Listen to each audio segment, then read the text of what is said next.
안녕하십니까. 저는 2021 팍스넷 뉴스 지배구조 포럼 사회를 맡은 박주연입니다. 인사드립니다. 신기업 생존 키워드 ESG를 주제로 진행되는 이번 포럼은 글로벌 금융 환경이 중요한 투자 지표를 삼고 있는 비재무적 전략을 모색하기 위해서 마련됐습니다. 기업의 전통적인 경영 방식 같은 경우는 본래는 이제 재무적 성과에 초점이 맞춰져 있었는데요. 하지만 기업 규모가 이제 커질수록 이해 관계자들로부터 요구되는 지속 가능성을 이제 염두에 두고 기대 수준과 지속 가능성이 좀 중요해지기 시작했습니다.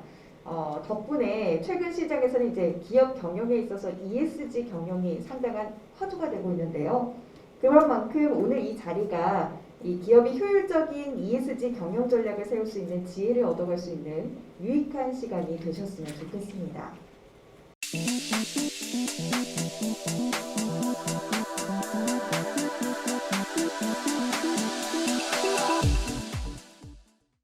첫 번째 순서는 녹색금융 정책 추진 방향을 주제로 이정용 환경부 녹색산업혁신과장님께서 발표해 주시겠습니다. 이정용 과장님은 환경부 대기관리과장, 미세먼지 대책 TF팀장을 맡으셨으며 우리나라 녹색산업 발전의 핵심 역할을 맡고 있는 녹색산업혁신과를 이끌고 있으십니다. 이정용 과장님께서는 단상 위로 올라와 주시길 부탁드립니다.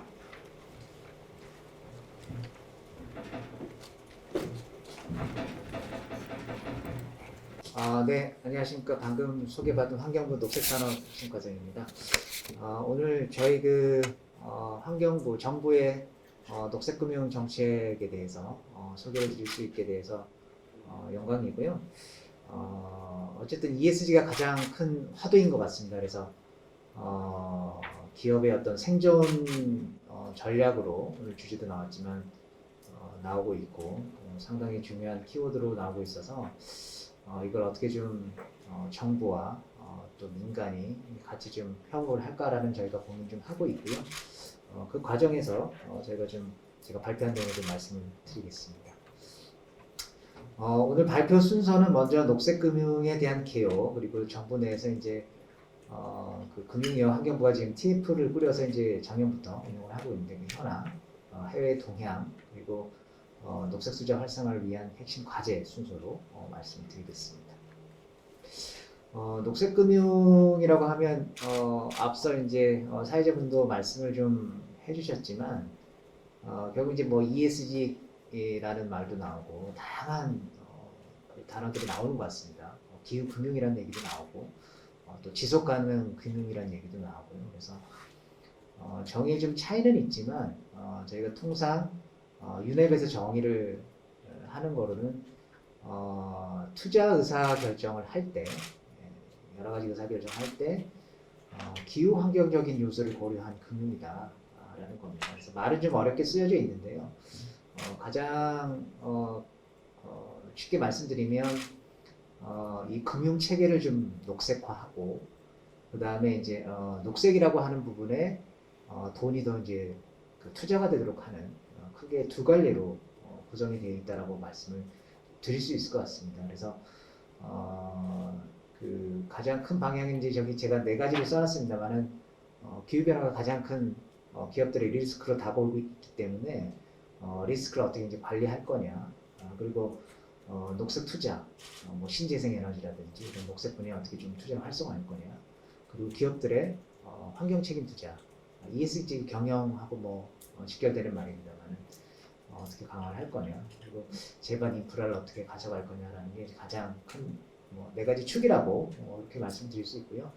정부 내에서도 작년에 이제 작년 7월달에 그린 뉴딜 한국판 뉴딜을 하면서 저희가 이제 그 안에 하나로서 이제 그린 뉴딜을 발표를 했었고 작년 말에는 이제 탄소 수립 전략을 발표했습니다. 거기 안에 들어있는 녹색금융 관련 과제는 제가 이제 표시를 좀 해놨습니다. 그래서 공통적으로 들어가 있는 부분은 과연 녹색이라고 부를 수 있는 활동들이 어떤 거냐, 이거에 대한 분리 체계를 만드는 거, 그 다음에 이제 기후 변화가 상당히 이제 금융권에 리스크로 다가오는데 이걸 어떻게 이제 평가를 할 거냐, 그리고 모니터링 할 거냐라는 부분이 있습니다. 그리고 가장 관심이 크신 뭐 이제 정보 공시 이걸 이제 확대하는 부분 이런 부분들이 이제 이 대책 안에 들어가 있다고 말씀드릴 수 있겠습니다.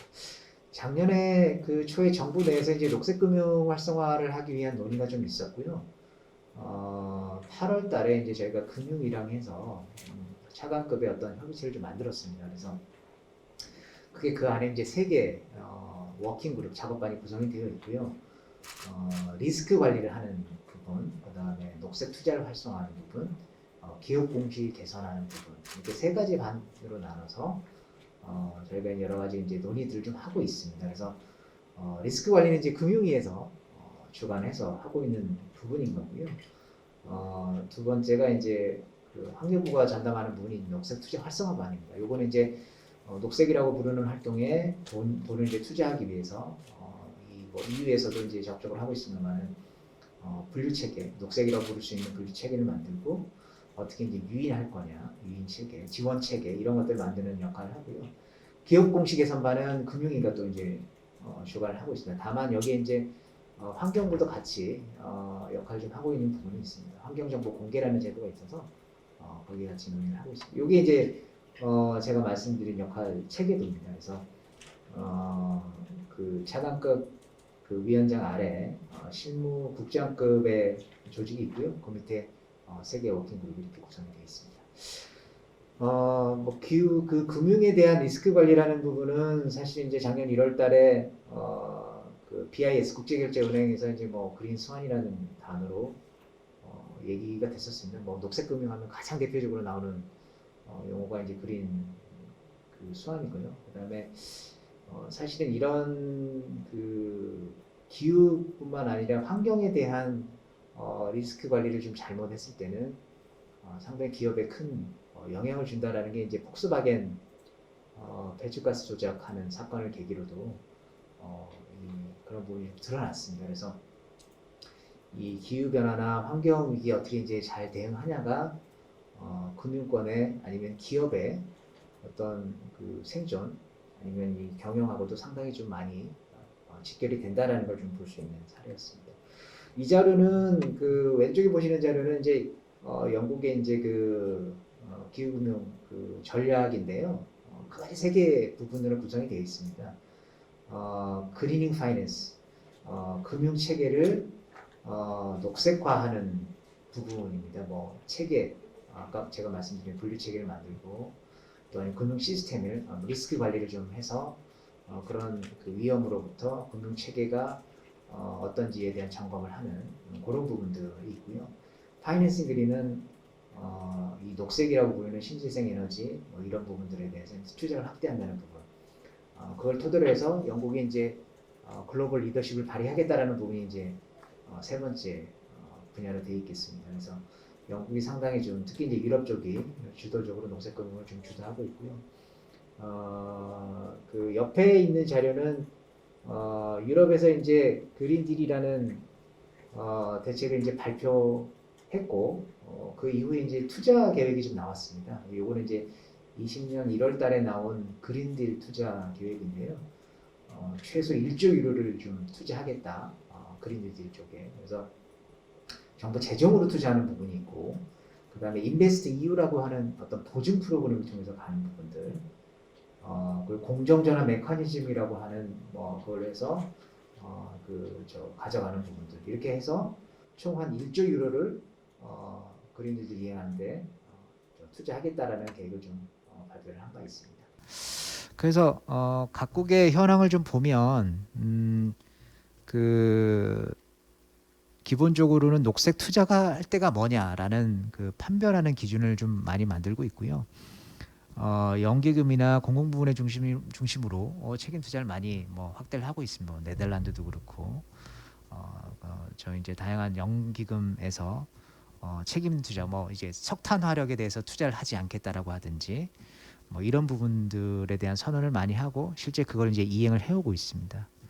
그리고 이제 국제적으로 봐서는 그 TCFD라고 해서 이제 금융기관들이 기업의 이제 그 기후 관련 재무정보 공시 표준안을 마련을 해서 그 TCFD가 이제 17년에 발표를 했거든요. 그래서 이제 기후 관련 리스크를 이제 담아서 그런 부분들을 이제 공시를 해야 된다라는 게 이제 주요 내용이고요.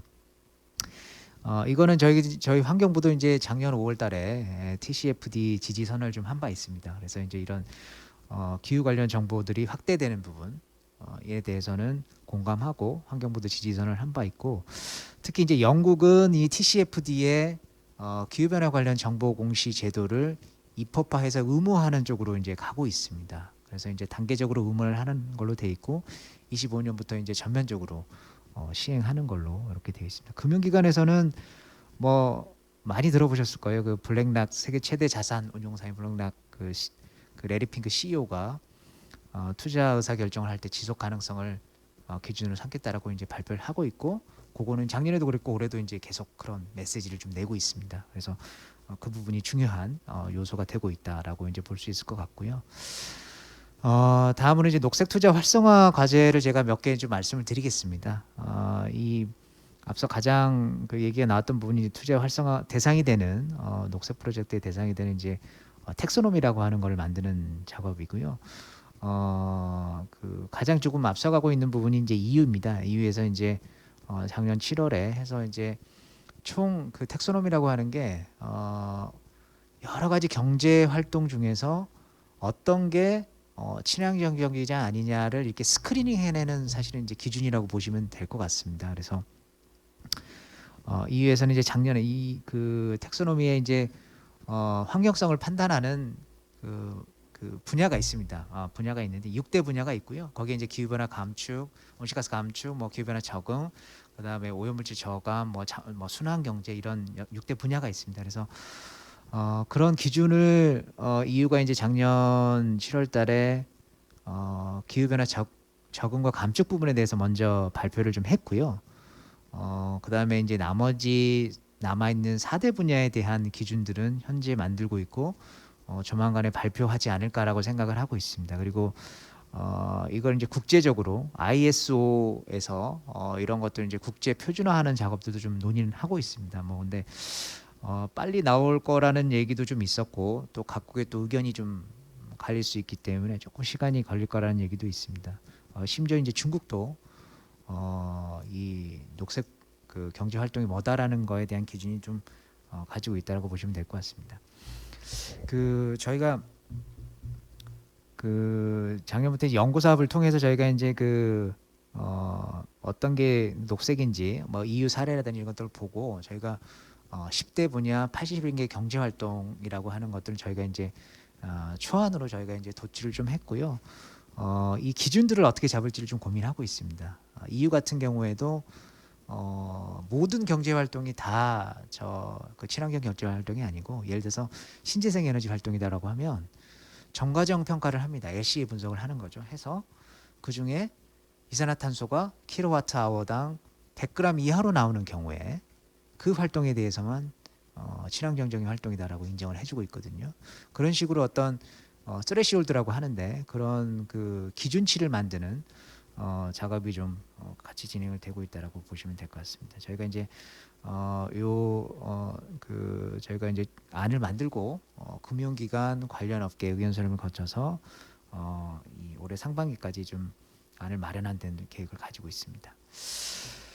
그리고 이제 법률 관련해서도 뭐 많이 들어보셨겠지만 녹색금융 특별법안이 뭐 발의가 되어 있는 상황입니다. 작년에 이제 민영배 의원께서 대표 발의를 하셨고 여기에 이제 녹색금융의 기본 원칙, 기본 계획, 뭐 그다음에 이제 다양한 역할들이 좀 명시가 되어 있습니다. 그래서 지금 현재 제가 알기로는 정무위에서 이 논의를 좀 하고 있는 걸로 알고 있습니다. 그리고 저희가 어제 그 본회의를 통과를 한 법률인데요. 저희가 환경기술산업법이라고 가지고 있습니다. 그래서 그 안에도 사실은 녹색금융과 관련된 내용들이 좀 일부 있습니다. 그래서 이제 선언적으로 이번에 이제 들어간 내용을 보면 금융기관들이 책임투자 활성화를 위해서 노력해야 된다는 선언적 규정, 그리고 환경정보 공개제도라고 저희가 이제 2011년부터 운영하고 있는 제도가 있습니다. 그래서 공기업, 지자체, 그다음에 이제 배주권 할당하는 업체가 한 680여 개 정도 되는데 그 기관들은 최대 27개의 항목에 대해서 정보 공개를 좀 하고 있습니다. 그래서 그거를 저희가 지금은 1,600개 정도밖에 안 되는데요. 실제 저희가 상장 기업으로 보면 한 상장 기업의 한 30% 정도밖에 안 됩니다. 그래서 이걸 좀 확대하는 거를 저희가 이제 법률안으로 개정을 해서 어제 이제 본회의를 통과했고, 그다음에 이제 이미자 의원님이 발의하신 법안에는 이제 환경 책임 투자를 활성화하기 위해서 표준화된 어떤 평가 체계를 갖추고 관련 정보를 관리하고 이런 부분들이 안으로 이제 들어가 있습니다. 그리고 ESG 관련해서는 아시다시피 S하고 G를 빼고 환경 부분에 대해서는 다양한 평가 툴들이 있습니다. 제가 알기로도 뭐 외국 기관, 외국의 이제 뭐 평가사들, 그리고 국내에도 다양한 평가 기관들이 자체적인 평가 툴들을 가지고 돌리고 있는데 이런 부분들이 이제 제각각입니다. 제각각이다 보니까 이런 부분들을 좀 최소한 이런 정보들은 좀 이 기업의 어떤 환경 성과를 본다고 했을 때 좀 봐야 되지 않을까라고 저희가 이제 좀 그 어떤 최소한의 어떤 가이드라인 같은 걸 만드는 작업을 좀 하고 있습니다. 그래서 상반기까지 좀 만들고 이런 부분들을 이 공공기관 그리고 다음에 이제 민간기관까지 좀 확산하는 그런 사업들을 저희가 좀 하려고 하고 있습니다. 앞서 말씀드린 이제 환경정보 공개 제도고요. 그래서 이제 어제 이제 본회의를 통과됐기 때문에 6개월 후에는 이제 시행을 하게 됩니다. 그래서 잘 아시다시피 이제 지배구조 공시 같은 경우에도 단계적으로 확대를 하지 않습니까? 26년에 완전히 확대가 되기 때문에 그런 거하고 맞춰서 환경정보 공개도 이제 조금 더 대상을 확대를 해야 되지 않겠냐 저희가 이제 생각을 하고 있습니다. 그래서 금융위의 어떤 지배구조 공시 체계의 기준이 되는 뭐 자산가치 기준이 있지 않습니까? 그거에 맞춰서 연동해서 저희 정보 공개도 좀 확대를 하려고 하고 있습니다. 거기에 들어가는 주요 정보들을 보면 이제 에너지 사용량이라든지 대기오염 배출량이라든지 아니면 녹색 경영과 관련된 활동들 이런 부분들을 정보 공개를 합니다. 이거는 홈페이지 저 네이버나 이런 데서 이제 저 검색 그 사이트에서 저 환경정보 공개제도라고 쳐보시면 그 이제 사이트가 연결이 되거든요. 거기에서 이제 기업별로 이제 다양한 정보들이 이제 공개가 됩니다. 다만 이제 기업의 어떤 비밀이라든지 이런 거 관련된 부분들은 이제 비공개를 할 수 있도록 저희가 법에 되어 있고요. 그게 아닌 정보들은 할 수 있습니다. 그래서 그렇게 저희가 진행을 하고 있고 뒤에 아마 발표를 해주실 것 같습니다. 녹색 채권과 관련해서도 저희가 이제 작년에 금융이랑 가이드라인을 만들었고 올해 또 2월달에 MOU를 좀 체결을 했습니다. 신용평가사, 그다음에 산업은행, 뭐 국민은행에서 이제 좀 모범 사례를 좀 만들자라고 얘기를 했었고요. 그리고 이제 그런 좀 모범 사례를 만들어가는 과정인 것 같습니다. 지금은. 그리고 실제 외부 검토 이 종전의 어떤 채권 발행 방식하고는 비교해서 조금 더 까다로운 부분이 좀 있습니다. 효과도 봐야 되고 절차적인 부분도 좀 있기 때문에 외국의 사례를 좀 감안해서 어떤 비용 지원이라든지 이런 부분도 저희가 이제 시범 사업으로 해보려고 하고 있습니다. 물론 이제 예산 당국과 좀 협의가 좀 필요할 것 같고요. 이게 이제 녹색 채권 가이드라인 주요 내용인데요. 이거는 이제 저희 뭐 홈페이지에도 나와 있습니다만은 제가 앞서 말씀드린 그 텍소노미라고 하는 부분들이 여기 이제 약간 그 비슷한 형태로 담겨져 있습니다. 6대 환경 목표라는 부분이 아까 이제 텍소노미를 만드는 6대 환경 분야가 되는 부분이고요. 녹색 채권의 대상이 되는 10개 분야 사업이 결국은 어떤 게 녹색이냐라는 부분을 나타내주는 부분입니다. 실제 그 이 녹색 채권 가이드라인을 보시면 그 부록으로 해서 이 10대 분야의 사업들이 예시가 쭉 들어가 있습니다. 예시가 들어가 있고 어떤 부분이 해당이 된다라는 부분이 좀 들어가 있습니다.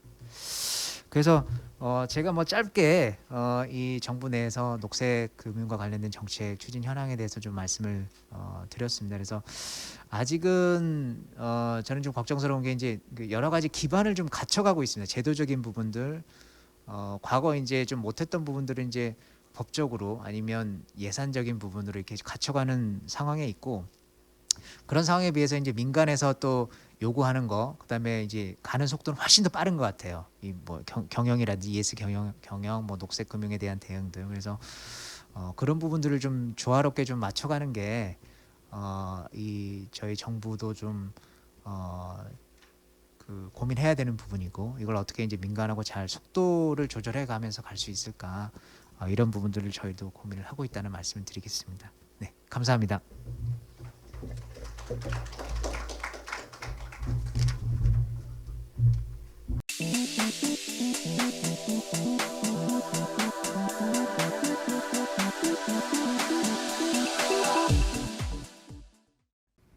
다음은 한국기업지배구조원 정재규 박사님께서 지속 가능 발전을 위한 ESG 경영 활성화를 주제로 발표를 해 주실 텐데요.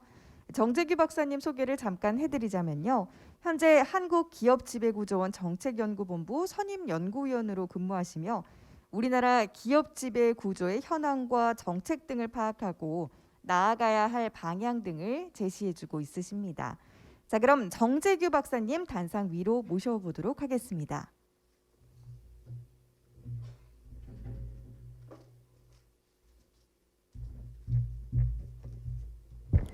네, 방금 소개받은 정재규입니다. 반갑습니다. 네, 한국기업지배구조원이라는 조직이 좀 낯설으신 분들도 있을 거예요. 간단히 소개해드리면 한국거래소 등 증권시장, 자본시장에 유관 기관들이 있습니다. 그 기관들이 상장회사의 지배구조 개선 혹은 ESG 경영 활성화를 위해서 2002년에 설립해서 전문기관으로서 연구 및 ESG 평가, 의안분석 등을 하고 있는 기관입니다.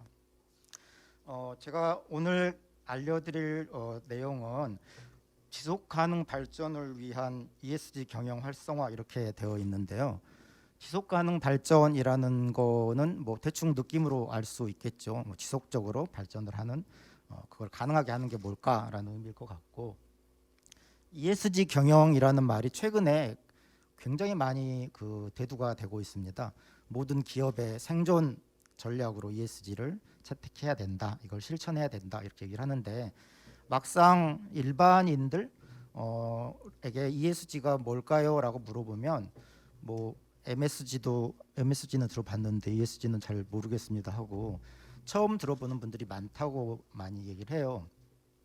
사실 ESG란 말이 낯설 수도 있고 또 뭐 영어에 한자씩 모아놓은 거라서 좀 아직은 생경할 수도 있습니다.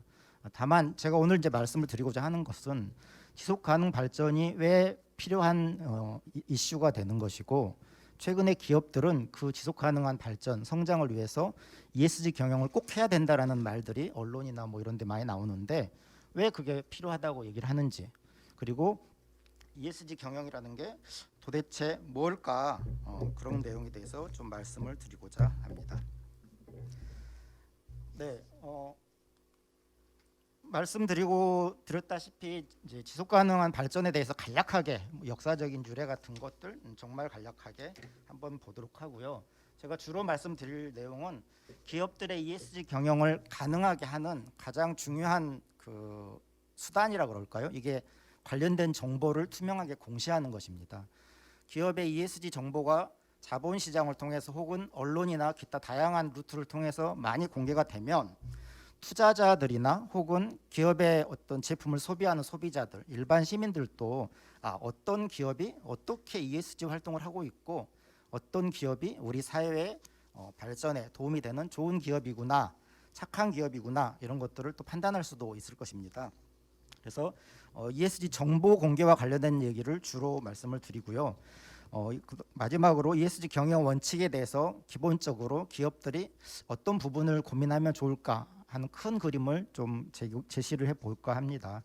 최근 이슈 관련된 부분은 시간이 허락하면 말씀을 드리고 아니면 자료로 대체하도록 하겠습니다. 네, 이게 이런 그림 혹은 이 사진을 봤던 분들도 있을 텐데요. 이게 1987년에 유엔 환경계획하고 세계 환경개발위원회에서 우리 공동의 미래라는, 흔히 브룬트란트 보고서라고 이렇게 알려져 있습니다. 브룬트란트라는 분은 저 지금 사진에 있는 분인데요.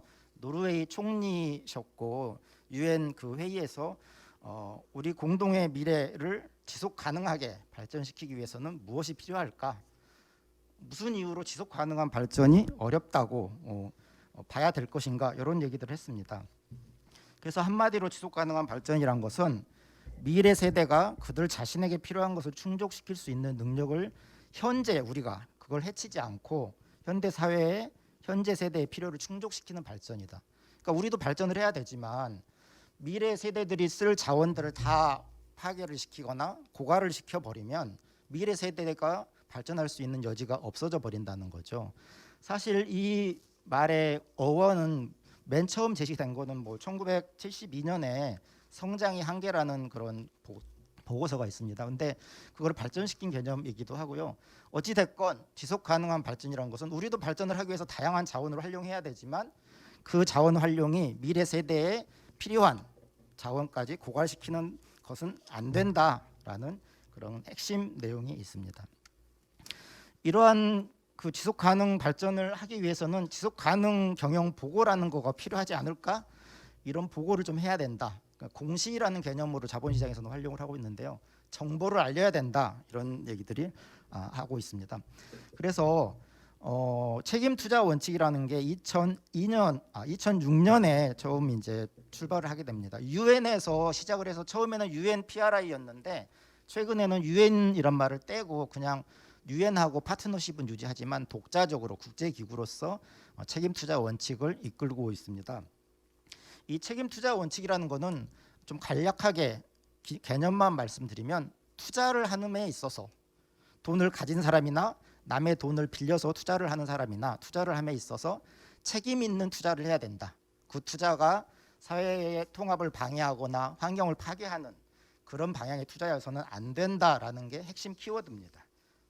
현재 3,800개사 정도가 여기에 참여를 하고 있으니까 전 세계에 커다란 펀드나 뭐 이런 자산 보유자들은 거의 다 가입을 하고 있다고 보면 되고요. 우리나라 국민연금 같은 경우도 여기 서명을 하고 가입을 해서 활동을 하고 있습니다. 앞서 잠깐 앞서 발표자께서 언급을 하셨었는데 TCFD라고 기후 관련 재무정보 공개 태스크포스, 사실 지금 글로벌 차원에서 가장 각광을 받는 내용은 환경 관련된 겁니다. ESG 중에서도 이 분야를 가장 많이 지금 얘기를 하고 있죠. 사실 우리 뭐 기후 변화에 실상 피해를 받고 있기도 하죠. 뭐 얼마 전에 호주에서 바로 엊그제인가요? 뭐 홍수가 막 나기도 했었고 또 뭐 이렇게 하여튼 여러 가지 환경 피해들, 우리 황사라든지 어쩌면 이 코로나 같은 경우도 그런 거에 어떤 그 영향이 있지 않을까라고 생각할 수도 있을 만큼 기후 변화나 이런 환경과 관련된 내용은 굉장히 중요합니다. 그래서 이걸 조금 회복을 시키고 보호를 해야 된다라는 측면에서 기업들이나 다양한 기관들도 노력을 해야 되는데 도대체 어떤 정보를 어떻게 공개하는 게 좋을까라는 거를 제시를 하고 있는 게 TCFD입니다. 요거는 금융안정위원회라고 국제기구인데요. 그 세계적인 리더 국가 25개 국가의 중앙은행하고 재무 담당 부서 그리고 국제기구들 IMF, 월드뱅크, 뭐 OECD 이런 데가 참여를 하고 있습니다. 우리나라 한국은행하고 금융위원회도 여기 참여를 하고 있습니다. 네, 그러면 이러한 다양한 그런 흐름 속에서 ESG 경영이라는 게 화두가 되고 있는데 과연 ESG 경영이라는 게 뭐냐? ESG가 각각 환경, 사회, 거버넌스의 약자들, 제일 앞자를 영어 약자를 뽑아온 건데 쉽게 얘기하면 이런 걸 것 같습니다.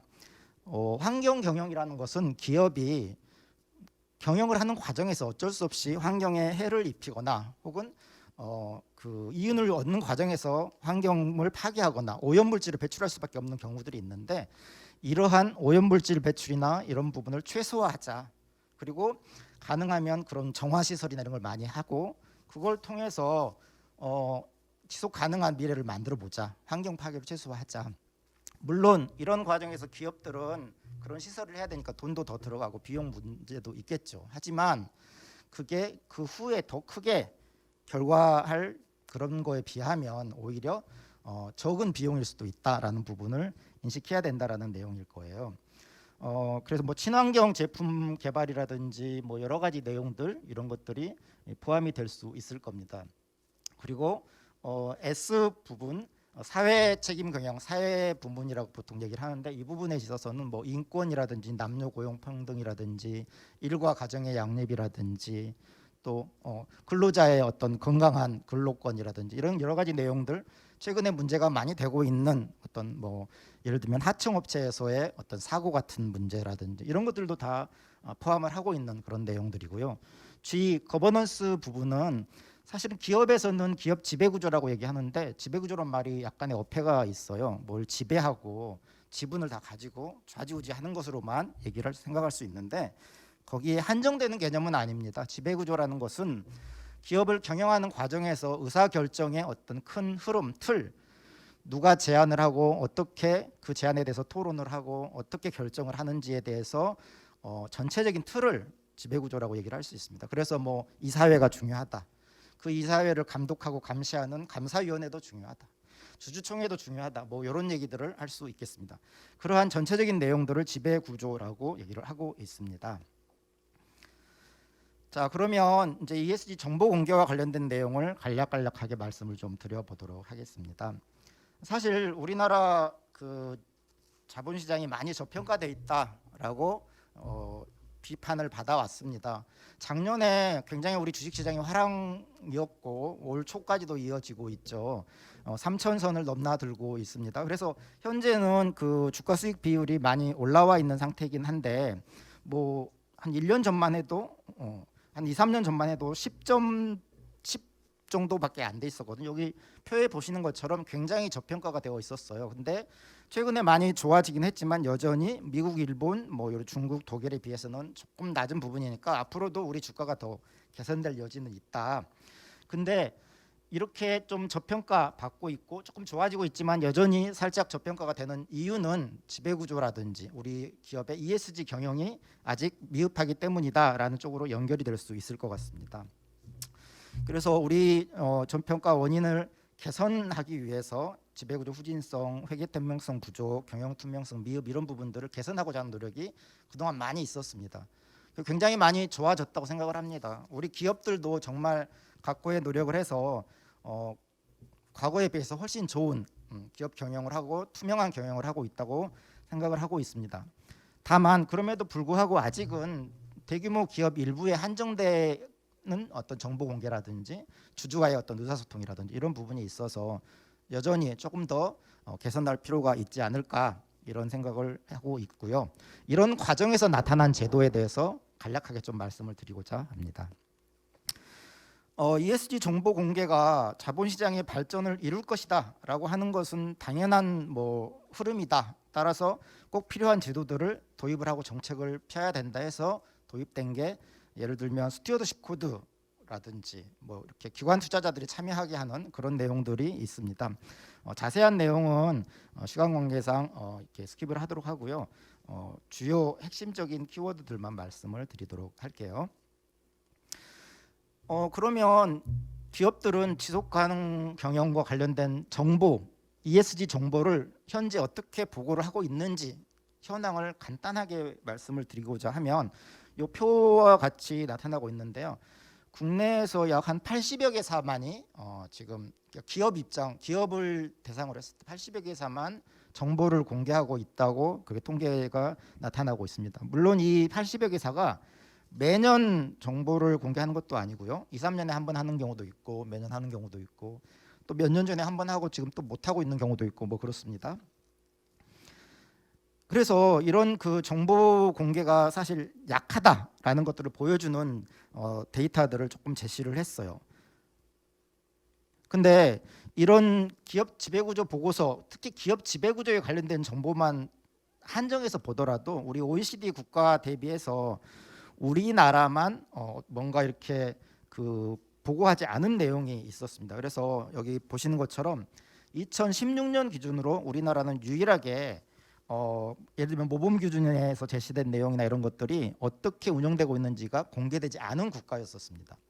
46개 국가 중에 45개 국가가 그런 관련된 정보를 공개하도록 했는데 우리는 사업 보고서의 아주 일부 내용만 제시를 한 거고 이 OECD에서 요청하는 수준에 이르지 못했었다는 얘기입니다. 이런 걸 개선하기 위해서 2017년에 금융위하고 한국거래소에서는 기업 지배구조 보고서 공시 제도를 도입을 했는데 당시에 자율공시였어요. 그러니까 자산 2조 이상 유가증권 시장 상장 회사는 가능하면 좀 공시를 해주면 좋겠어요 하고 이제 그 가이드라인을 제시를 했습니다. 근데 실제로 너무 적은 기업만이 공시를 하기도 했고 관심도 좀 떨어졌고 또 기업 입장에서는 아니 뭐 생존도 바쁜데 이거 쉽지 않다 해서 제대로 공시가 안 됐습니다. 이걸 좀 더 개선시키고자 2년 동안 자율 공시를 하고 나서 2019년부터 의무화를 했습니다. 그래서 2019년, 2020년 2년째 의무 공시가 진행이 됐고 올해 이제 3년 차 되고 있습니다. 제가 요 관련된 내용을 그 자율 공시 때부터 현재까지 쭉 그 팔로우업을 하고 있고 분석을 하고 있는데요. 아마 작년 올해는 그래도 많이 좀 개선이 됐습니다. 그 관련된 내용들도 이 자료에는 간략간략하게 정리를 해놨으니까 필요하신 범위 내에서 참고를 하시면 될 것으로 보입니다. 어찌 됐건 공시를 어떻게 해야 되느냐라는 질문. 그리고 이 공시가 되면 누군가는 이용을 해야 되거든요. 자본시장에서 투자자든지 뭐 국민연금이든지 아니면 개인 투자자든지 우리 흔히 개미라고 부르는 그런 투자자들도 정보를 활용을 해야 되는데 이 정보가 되게 이해하기 어렵게 돼 있거나 장황하게 설명이 돼 있을 수 있어요. 그래서 그런 부분들을 개선하는 작업을 계속 진행을 하고 있고 또 기업 간 비교도 할 수 있게 그리고 또 몇 년 전하고 어떻게 달라졌는지 시계열적으로도 분석할 수 있게 지금 제도를 정비해 나가고 있는 과정에 있습니다. 그래서 이게 이제 그 현재 기업 지배구조 보고서의 구성 내용인데 주주의 권리와 관련된 내용, 그다음에 이사회 구성 운영과 관련된 내용, 감사기구와 관련된 내용들이 포함이 되어 있습니다. 제가 이걸 조금 말씀을 드린 이유는 앞으로 E하고 S와 관련된 정보 공시도 필요하고 어쩌면 자율 공시를 통해서 그리고 점진적으로 의무 공시 아니면 처음부터 바로 의무 공시 갈 수가 있는데 이 그 시행착오 과정을 좀 참조할 필요가 있다라는 말씀인 거죠. 예. 자율 공시를 하면 기업에게 선택권은 주지만 너무 참여도가 낮으면 사실상 제도적인 의미가 별로 없을 수 있다. 또 의무 공시를 하면 뭐 강제적으로 하니까 누군가 다 하게는 되겠지만 경우에 따라서 기업에게 너무 큰 부담이 될 수 있으니까 속도 조절이나 이런 걸 잘 해야 된다. 이런 얘기를 말씀을 드리고 있는 것입니다. 다행히 올해 1월 달에 한국거래소가 ESG 정보공개 가이던스라고 해서 G 이외에 E하고 S에 대해서도 어떤 것들을 공개하는 게 좋을지 기업들에게 사전 정보를 좀 제공을 했어요. 아직 이게 의무화되거나 뭐 자율공시화되거나 하진 않았지만 공개가 돼 있으니까 이 내용을 참고하실 수 있을 것 같고요. 요거 동영상도 간단하게 거래소 홈페이지에는 제시가 되어 있습니다. 일단 이런 관련된 내용들이 조금 개선이 필요하다라는 걸 말씀을 드리고 제가 이제 마지막으로 좀 말씀을 드리고 싶은 것은 이런 ESG 경영 시대에 우리 기업이 어떻게 대응하는 게 좋을지에 대해서 두세 가지만 말씀을 좀 드리고자 합니다. ESG 경영 원칙을 기업들이 선언할 필요가 있습니다. CEO 차원에서 혹은 주주총회 차원에서 회사 명의로 그래서 ESG 경영 원칙을 선언하고 지금 최근에 많이 하고 있죠. ESG 경영하겠다 우리 회사. 금융권도 그렇고 일반 비금융 회사도 그렇고요. 그렇게 선언을 일단 하고 그러면 대외적으로 천명을 한 거니까 뭔가 실천을 해야 되거든요. 그러면 실천을 어떻게 할 것이냐? 우리보다 먼저 하는 기업들, 국내외 기업들의 어떤 좋은 사례를 벤치마크하면서 할 수도 있고요. 또 기업 내부로서는 전사적인 ESG 대응 체계를 마련할 필요도 있습니다. 물론 처음부터 완벽하게 할 수는 없으니까 작게 시작을 해야 되겠지만 어찌됐건 체계 마련과 조직 정비가 필요하다. 일을 하려면 조직과 돈이 있어야 되는 것은 당연한 이치이기 때문입니다. 그리고 해당 회사의 핵심적인 ESG 요소를 파악해야 됩니다. 우리 회사는 화학회사니까 환경에 피해를 많이 줘. 이에 더 신경을 많이 써야 돼. 우리 회사는 노동력, 사람들이 근로자가 너무 많아. 그 많은 사람들에 대해서 잘 안전이라든지 관리를 해야 돼. 이렇게 해서 우리 회사에 특화된 ESG 요소가 뭔지를 먼저 파악을 해야 되고 그 요소 중에 핵심적인 요소들은 이사회 차원에서 관리를 해야 됩니다. 이사회에서 논의를 해야 되고 로드맵도 마련해야 됩니다. 그리고 또 더 중요한 내용이라고 할 수도 있는 건데 이러한 모든 내용들이 기업의 이해관계자하고 의사소통을 통해서 개발되고 발전되어 가야 합니다. 기업 내부에서만 고민을 하는 게 정확한 좋은 답을 만들어내지는 못할 수도 있기 때문에 주주라든지 기관 투자자 혹은 전문가들하고 지속적인 의사소통이 필요하다라고 볼 수 있겠습니다. 지금까지 말씀드린 내용이 제가 꼭 말씀드려야 되겠다고 생각하는 핵심적인 내용들이었고요. 이 뒤에 있는 부분들은 이제 지배구조와 관련해서 최근에 논의가 좀 필요하고 뭐 기업의 리스크로 작용하는 것들입니다. 최고 경영자 승계와 관련된 문제, 요즘 승계 문제 많이 나오니까요. 그리고 감사위원회 내부 통제와 관련된 얘기. 최근에 뭐 감사위원 분리선출과 관련된 법안이 통과되기도 했었는데 이런 내용. 그리고 또 최근에 그 이사회의 젠더 다이버시티 문제, 여성 이사 문제 이런 것들은 중요한 요소들이고 기업들이 체계적으로 대응을 해야 되는 그런 내용들이라고 생각을 해서 이렇게 소개를 드렸습니다. 오늘 발표는 여기까지 하도록 하겠습니다. 고맙습니다.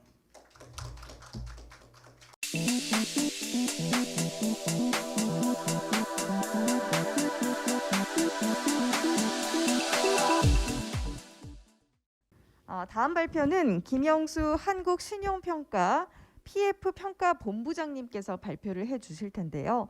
한국 ESG 채권 시장의 향후 전망이라는 주제에 대해서 이야기를 들어보려고 합니다.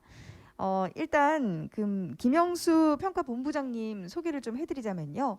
한국신용평가 PF평가본부장이신 김 본부장님은 앞서 같은 회사 금융공공 PM본부장님을 역임한 바 있습니다. 그리고 이제 현재 국토부와 산업부 투자위원회 위원 그리고 환경부 주관의 ESG 금융촉진 태스크포스 팀에도 참여하고 있으십니다. 김영수 본부장님께서는 단상 위로 올라와 주시길 부탁드립니다.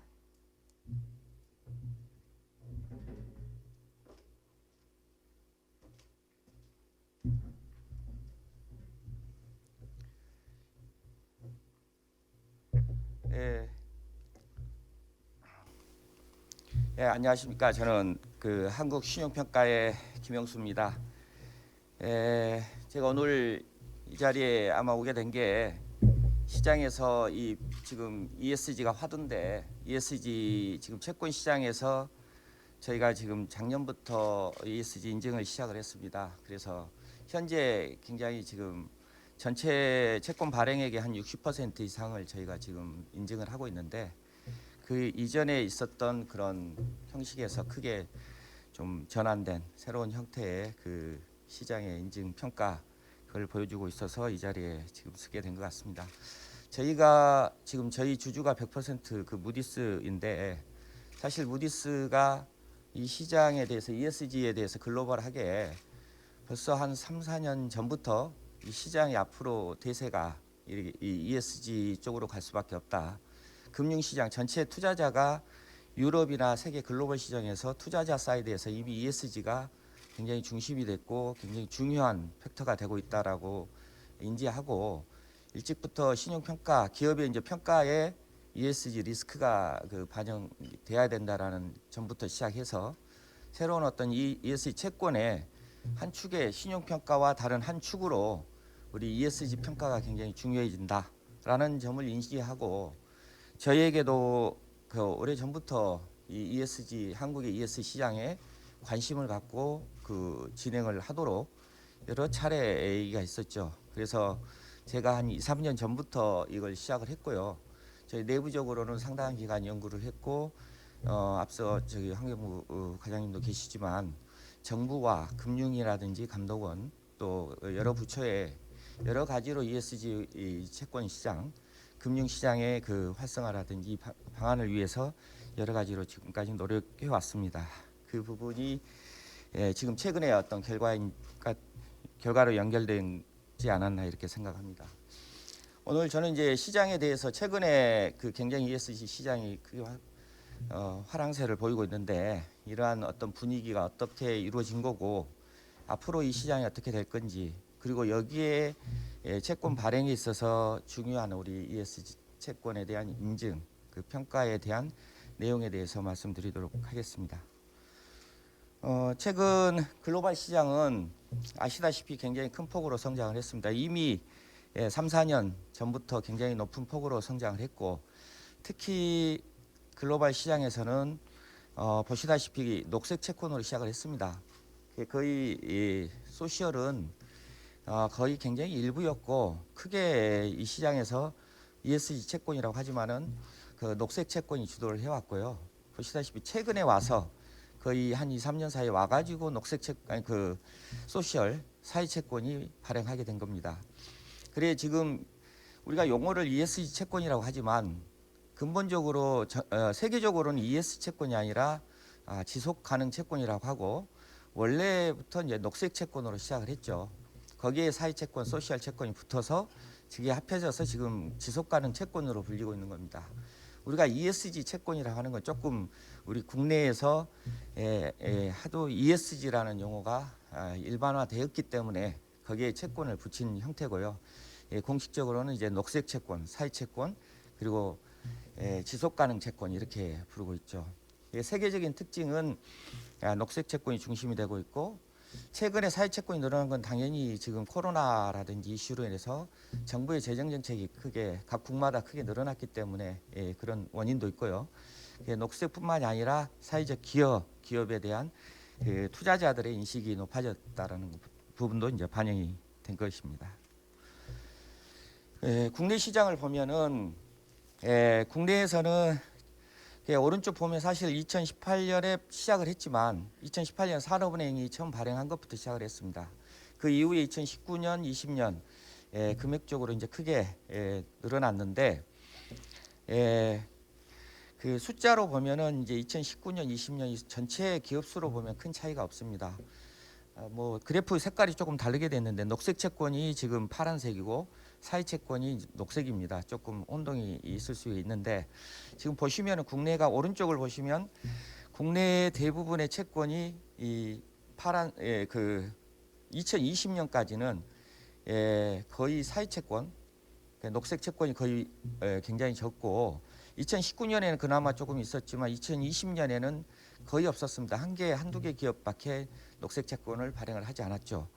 근데 2021년 올해 들어와가지고 급속도로 지금 파란색 부분이 녹색 채권인데 크게 늘어나고 있습니다. 이제 한 3개월 됐는데 3개월 사이에 이 녹색으로 그려진 사회 채권은 크게 줄고 녹색 채권이 크게 늘어나고 있습니다.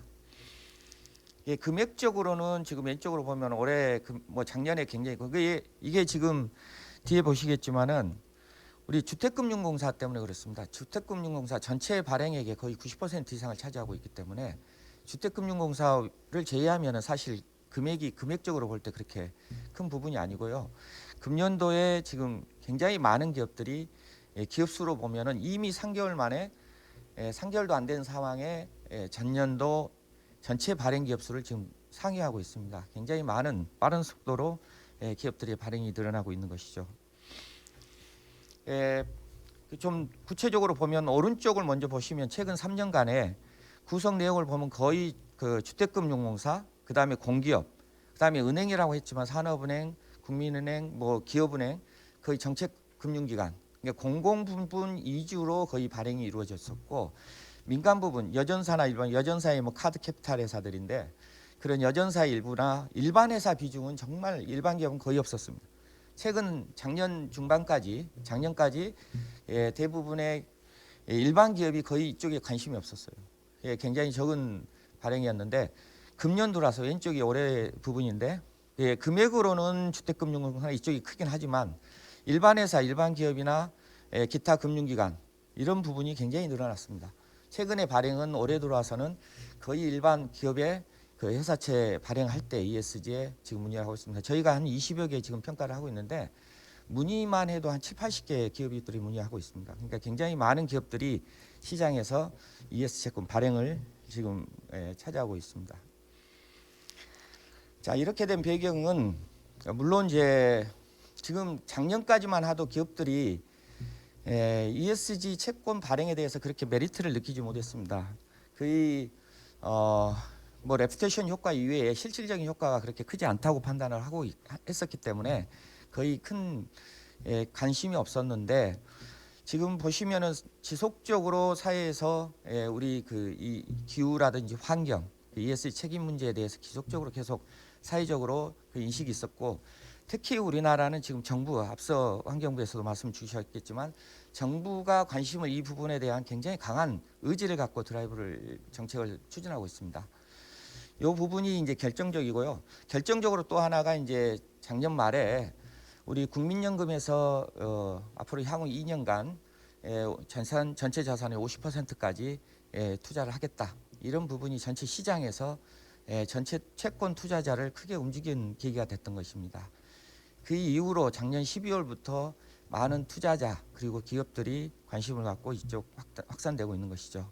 여기에 이제 불을 붙인 게 기업들이 각자 아까 뭐 선언들 환경과 관련된 여러 선언들이라든지 ESG 경영 선언 이런 것들이 지금 사회적으로 영향을 미치고 있는 것입니다. 뭐 이런 내용들이 지금 기사에 이렇게 엄청나게 기사가 나오고 있습니다. 각종 관련된 내용이 터져 나오고 있고 지금 뭐 이 관련된 그 시장에 신문된 주요 이슈가 되고 있기도 합니다. 그러니까 이런 부분들이 앞으로 그런 현상과 함께 정부 올해 지금 정부 각 부서들 뭐 이미 지금 여러 활동들을 해왔지만 정부 각 부처들은 ESG가 거의 대부분 들어가 있는 주요 업무 타겟 중에 하나입니다. 많은 부서 중에서도 앞으로도 올해 들어와서 굉장히 이 부분 관련해서는 지속적으로 추진이 이 정부 차원의 정책적인 추진이 이루어질 것으로 보이고 있고요. 정부 위에도 뭐 국회라든지 각 그룹이라든지 금융기관들이 연이어서 이런 부분에 지속적인 관심을 갖고 이루어지고 있기 때문에 향후 단기적으로는 굉장히 이 시장이 앞으로 계속 확대될 것이다. 뭐 중장기적으로 이런 체계가 정착이 돼서 앞으로 향후에 하나의 ESG가 트렌드가 될 수 있는 그런 상황으로 지금 발전해 가고 있다 이렇게 보고 있습니다.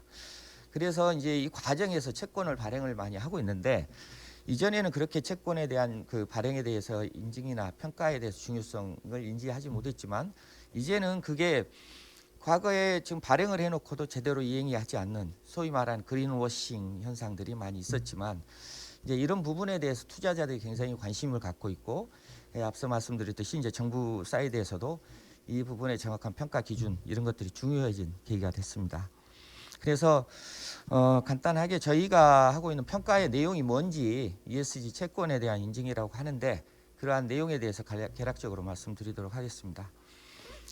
우선 이게 기업에 대해서 왜 채권 발행하면 어떤 메리트가 있느냐 말씀드렸듯이 작년까지만 하더라도 거의 기업들의 레퓨테이션 효과 이외에는 거의 실질적인 효과가 없었다 뭐 이랬었는데 지금 최근에는 사실상 투자자 사이드에서 많이 ESG 채권을 찾고 있기 때문에 실질적으로 발행 기업에 지금 이익이 발생하고 있습니다. 수요 예측을 하더라도 ESG 쪽으로 많이 몰리고 있고 금리 부분도 약간의 지금 이미 그 인센티브 메리트가 발생하고 있습니다.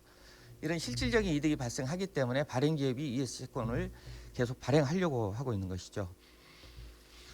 저희가 이제 평가의 근거는 여러 국제적인 기준이 있습니다만은 크게 지금 두 가지를 저희가 국제적으로는 기준을 삼고 있습니다. 그 국제자본시장협회 ICMA로 해서 이 투자자 사이드죠. 여기서 계속 그 가이드라인이라든지 그 각 채권 발행의 원칙들을 발표하고 있습니다. 이게 이제 세계적으로 가장 기본이 되는 기준이고요. 거기에 추가해서 기후 관련된 채권 기준인 CBI에서 발행하는 그 기준이 제시하는 원칙이 있습니다. 거기에를 대부분 기준으로 하고 있고요. 작년 말부터 이제 환경부에서 가이드라인 국내에서는 가이드라인 발표를 했습니다. 그 가이드라인이 저희 이 세 가지를 거의 기반으로 해서 저희 자체의 내부 평가 방법론을 만들어서 지금 적용을 하고 있습니다. 채권 대상은 저희가 이제 ES 채권이라고 하는데 채권에 준하지 않고 주식 외의 모든 금융 상품은 다 대상이 될 수 있습니다. 그러니까 평가의 내용이 이제 말씀드리겠지만 주요한 게 이 근본적인 취지는 그렇습니다. 기업이나 그다음에 일반 투자자가 녹색이나 사회 기여하는 그런 프로젝트에 이 자금이 많이 쓰여지도록 유도하는 것이죠. 그런 방향으로 가는 방향이기 때문에 거기에 관련된 모든 금융 투자 상품은 다 대상이 될 수 있습니다. 그 상품이 궁극적으로 환경의 효과가 있고 사회적 기여 효과가 있다고 판단되면은 그 부분이 인증이 가능한 것이죠. 그래서 현재 지금도 실질적으로 채권 이외에 펀드라든지 ABS 뭐 실제로 지금 론에 대해서도 인증이 이루어지고 있습니다. 뭐 인증 기관 여러 기관들이 있는데 뭐 세 가지입니다. 원래 이제 세계적으로는 이제 컨설팅 회사들이 주로 하는 세컨 파티 오피니언 의견 형태로 내는 게 시작을 했었죠. 그냥 단순 의견으로 내는 거고요. 그리고 회계법인들이 내는 이제 검증이죠. 이러이러한 적합하다 부적합하다는 검증하는 정도. 주로 관리 체계를 검증하는 그 의견을 주는 건데 그런 게 있고. 그리고 이제 저희 신용평가 회사들이 인증을 시작한 게 거의 한 3, 4년 전부터 시작입니다. 크게 이제 그게 역사가 오래되지 않은데 신용평가 회사들은 그걸 레이팅 형태로 등급 형태로 제시한 거는 최근부터라고 보시면 되겠습니다. 그 평가 대상의 특징은 신용평가에서 인증으로 등급을 내는 데는 그 프로젝트에 대한 적격성 이게 중요한 기준으로 보고 있다는 점입니다. 절차는 뭐 일반적인 평가, 신용평가하는 그런 프로세스와 이거 크게 다르지 않고요. 약 한 2주, 2, 3주 정도 소요가 됩니다. 방법론으로 볼 때 저희 크게 두 가지 파트입니다. 한 파트는 프로젝트의 적격성, 그 투자하는 대상 프로젝트가 녹색에 적합하느냐, 소셜에 적합하느냐, 그 적합성이고 이때 여기에 어떤 텍소노미 기준들이 적용하게 되지요. 그래서 지금 환경부에서 적용하는 지금 텍소노미가 굉장히 중요한 부분이고요. 거기에 따라서 지금 국제 기준에서 텍소노미도 나와 있는 게 있기 때문에 거기에 준해서 그 프로젝트의 적격성을 판단하게 됩니다. 거기에 그리고 이제 발행한 채권이 얼마나 투입이 되느냐 이런 부분이 중요한 한 파트고요. 다른 한 파트는 관리 체계입니다. 이런 그 투자가 일회성이 아니고 단기성이 아니라 지속 가능하도록 그 내부적으로 경영 체계가 완료돼야 된다. 그런 조건이 전제되어 있습니다. 모든 국제 기준에서 정하고 있는 게 그런 관리 체계가 지속 가능한가 하는 그런 부분을 염두에 두고 세 가지 부분을 주고 있습니다. 프로젝트 결정하는 과정의 그런 투명성, 조달 자금 관리 체계, 그다음에 사후 보고나 공시. 최근에는 이 사후 보고 공시를 엄청 중요시 생각하고 있고요. 당연히 저희도 이 부분에 대한 사후 평가를 아주 중요하게 보고 있습니다. 이렇게 해서 이제 종합적으로 등급을 산정하고 있습니다. 그 말씀한 대로 저희 신용평가에서는 기존의 사전 평가는 계획입니다.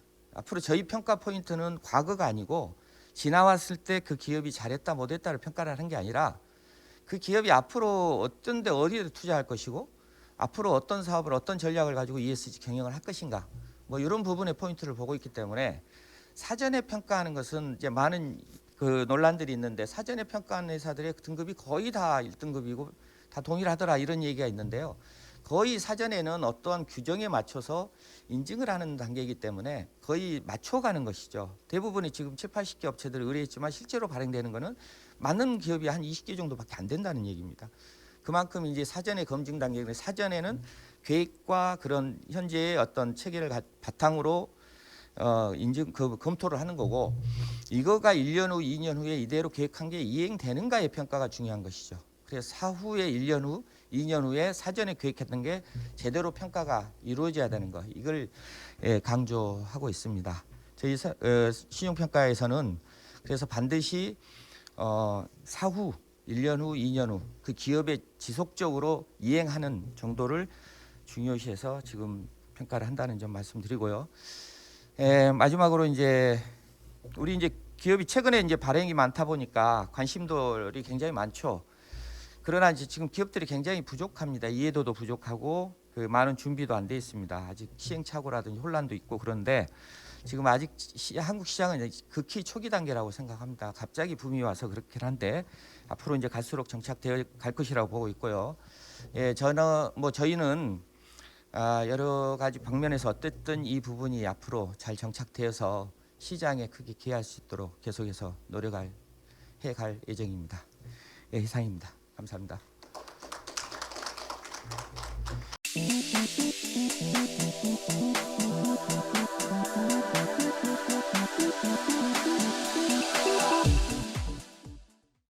자, 마지막 발표는 ESG 경영 시대 기업 대응 전략이라는 주제로 이영석 SK실트론 ESG 추진 실장님께서 맡아 주시겠습니다.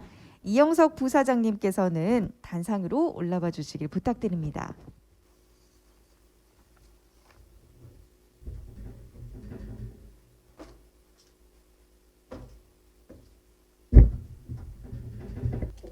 예, 안녕하세요. 좀 전에 소개받은 이영석입니다.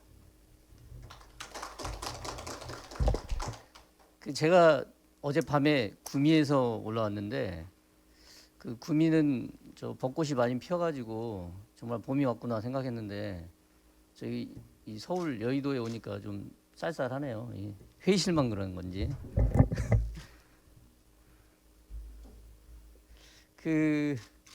제가 왜 구미에서 올라왔는지를 설명드리려면 일단 아마 SK 실트론이라는 회사를 들어보신 분도 있을 테지만 모르시는 분들도 좀 있을 것 같아서 우리 회사를 간략하게 좀 소개를 드리고 진행을 좀 할까 합니다.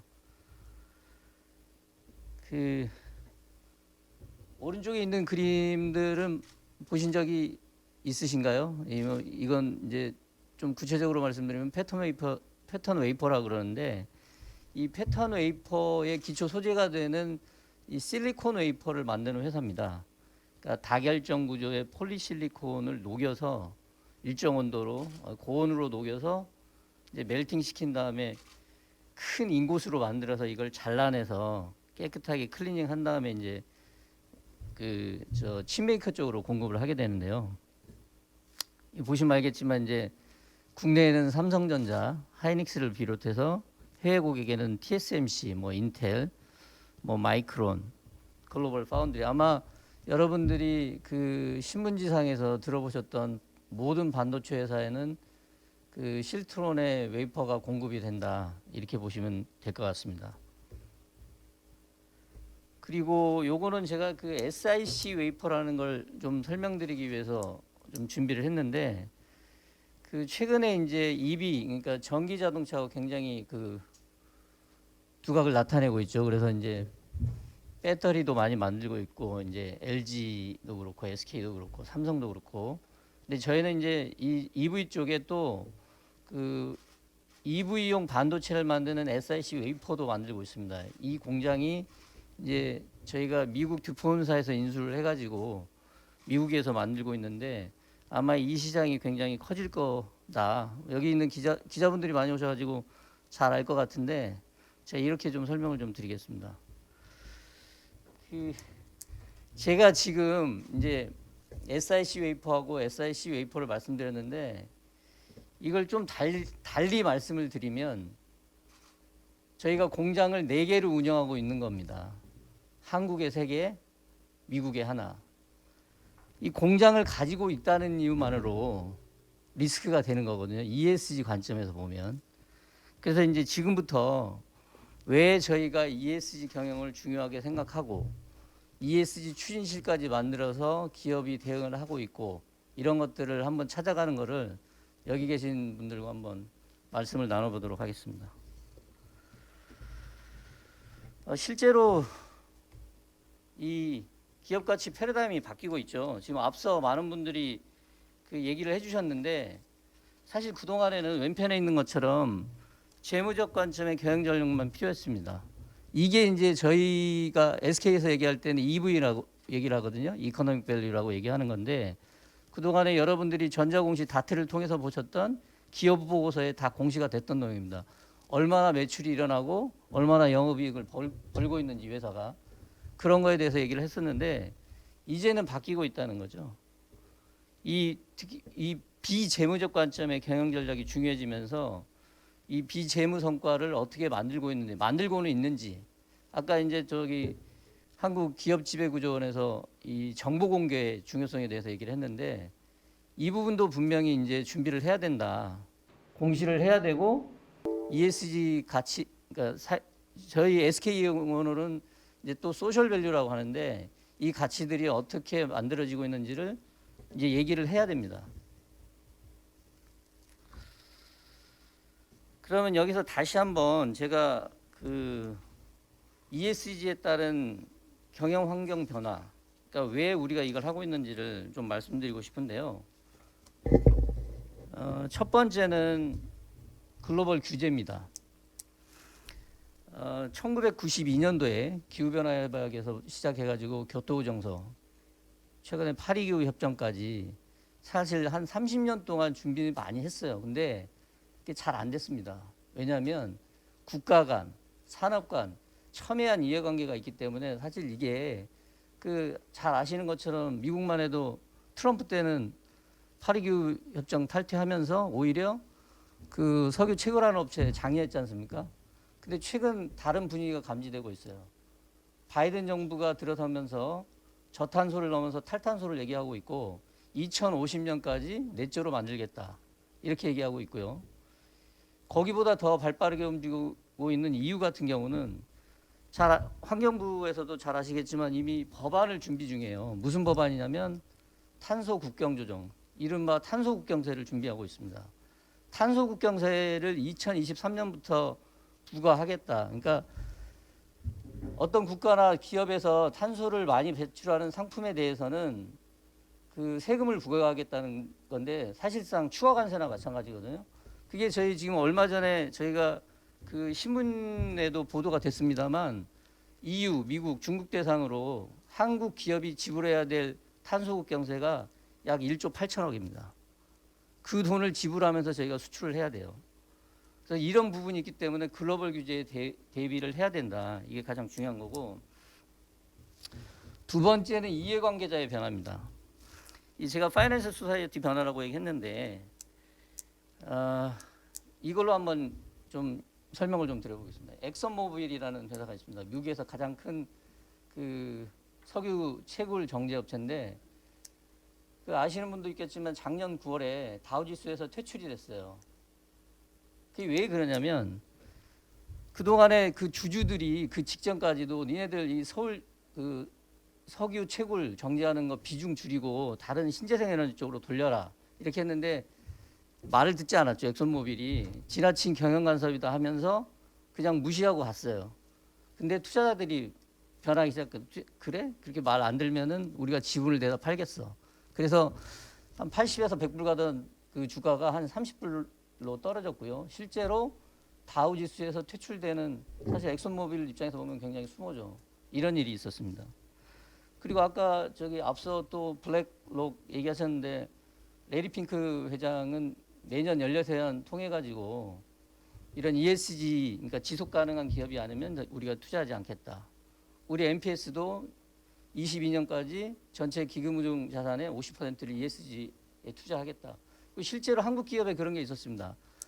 그 한전이 그 네덜란드 연기금이라고 APC가 있는데 거기가 지분을 팔았어요. 790억치를. 근데 제가 그 박유경 이사를 만났는데 박유경 이사가 이런 얘기를 하더라고요. 그 한전 지분을 정부가 갖고 있지 않습니까? 정부를 만나려고 한전 담당자를 만나려고 여러 차례 메일을 보내고 서한을 보내고 그랬는데 아무도 만나주지 않았대요. 그래서 본사 얘기하고 지분 정리했다 이러더라고요. 근데 APC만이 아니고 다른 아마 투자자들도 그런 움직임이 좀 있습니다. 그러니까 저희가 이런 이해관계자의 변화도 굉장히 중요하게 생각해야 된다.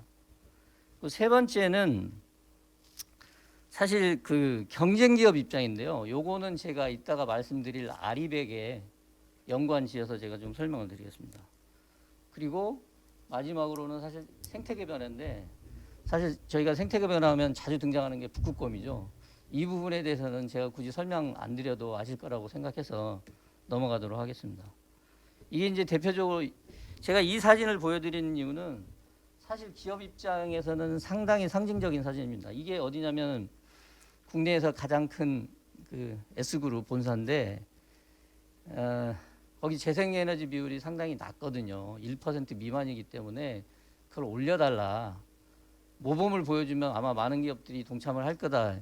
이렇기 때문에 이 기업 가서 했는데 저희가 이런 그 사회적인 요구, 보이스도 굉장히 중요하게 인식을 해야 된다. 이 말씀을 좀 드리고 싶습니다. 그래서 저기 제가 이제 이번에 맡은 세션이 이제 기업의 대응 전략인데 아까 저기 그 정재규 박사님께서도 말씀하셨지만 이제 기업이 어떻게 대응하고 있는지 저희 지금 크게 두 가지를 하고 있거든요. 하나는 내부의 시스템을 만드는 겁니다. 이제 ESG 경영을 하기 위해서 시스템을 만드는 거고 두 번째는 거기에 맞는 ESG 과제를 만들어서 꾸준히 실행하는 거 이건데 요게 지금 이제 저희 실트론에서 만든 SV 추진 체계, 그러니까 ESG 추진 체계입니다. 그 ESG 별로 저희가 그 각각 해야 될 일들을 그 정리를 한 거고요. 이런 스킴이 실트론에만 있는 게 아니고 SK그룹 전 멤버사가 다 가지고 있습니다. 그러니까 산업별 특성에 맞춰 가지고 하고 있고 오늘 제가 이제 좀 말씀드릴 거는 여기 보시면은 요 아리백과 이 카본 트러스트 실제로 저희가 준비를 했던 요 내용에 대해서 좀 설명을 드리도록 하겠습니다.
그 아리백을 다 들어보셨나요? 네. 저희가 왜 아리백 그다음에 뒤에 설명드릴 카본 스튜어트 왜 이걸 했을까요? 저희가 주목한 거는 사실 글로벌 이니셔티브거든요. 그러니까 이거를 저희가 선제적으로 먼저 준비하지 않으면 경쟁 기업의 요구도 높아질 거고 아마 다른 앞서 말씀드렸던 MSCI, TCFD 이런 기관으로부터 훨씬 더 큰 프레셔를 받기 때문에 저희가 이걸 미리 준비해야 된다. 그래서 대표적인 프로그램으로 아리백을 말씀드렸는데 지금 그 뭐 화면에서도 조금 설명드렸지만 여기 SK가 실트론을 포함해서 8개사가 가입을 했고요. 그래서 여기 보시면은 작년 11월에 저희가 선언을 하고 한 달 사이에 아리백 가입 확정이 됐습니다. 이거는 그 아리백 홈페이지와 저희 멤버사 홈페이지에 다 공개가 돼 있고요. 지금 저희가 준비 중인 거는 아리백을 어떻게 이용할 것인지 세부적인 구체적인 이행 계획을 준비를 하고 있고 요거를 올해 안에 제출하도록 돼 있습니다. 아리백을 조금 더 설명을 드리면 사실 이게 무슨 정부 주도도 아니고요. 의무사항이 아닙니다. 여기 아리백에서 좀 주목하실 것은 자발적인 이 민간 기업으로만 구성이 돼 있는데 이제 조건이 있죠. 밑에 보시면은 뭐 포춘 1000 아니면은 뭐 의미 있는 금액 0.1 테라와트. 0.1 테라와트가 잘 그 와닿지 않으실 수도 있는데 제가 그 와트시 그러니까 테라와트가 10의 12승 한 1조 와트시 이렇게 보시면 될 것 같고요. 그 아리백은 지금 그 국외하고 글로벌리하고 국내하고 조금 다른데 국내 아리백 제도에 대해서만 조금 설명을 드리면 한 5가지가 있습니다. 지금 녹색 프리미엄제, 제3자 PPA, REC, 그다음에 자가발전, 지분투자 이렇게 되어 있는데 쉽게 말씀드리면 아리백은 딱 2가지 방식입니다. 에너지를 만드느냐, 에너지를 사느냐인데 현재 국내에는 요 한 가지 정책밖에 없거든요. 녹색 프리미엄제. 그래서 저희가 얼마 전에 한전에 입찰을 해가지고 지금 한 24기가와트 정도 구입을 해서 진행을 하고 있고 저희가 2050년까지 100% 달성하기 위해서 다양한 방법을 강구하고 있습니다. 요거는 이제 아리백이 2050년까지 이제 리뉴어블 에너지를 100% 만들겠다는데 저는 그거보다 조금 더 앞서서 2030년까지 넷제로를 만들 예정입니다. 그러니까 20년 더 빨리 제가 현재 20년 기준 작년까지 기준으로 보면은 작년에 시작했으니까 이걸 제로로 보고 올해 저희가 목표하는 게 넷제로가 한 약 44% 정도 준비를 할 거고요. 30년까지 100% 만드는 거를 준비를 하고 있습니다. 넷제로는 아시는 것처럼 이제 순 배출량을 제로로 만드는 게 아니고 저희는 어차피 공장을 운영하고 있는 기업이다 보니까 탄소 배출이 있을 수밖에 없거든요. 근데 그거 외적으로 마이너스 부분 만들어서 이 중립을 그러니까 제로를 만들겠다는 거니까 이 부분에 대해서는 순배출량 제로랑은 좀 다르다는 부분을 좀 이해해 주시면 좋겠고요. 두 번째는 카본 트러스트인데 저기 뒤에서 잠깐만 저기 시간이 많이 남지 않았나요? 빨리 끝내달라는 말씀인가요?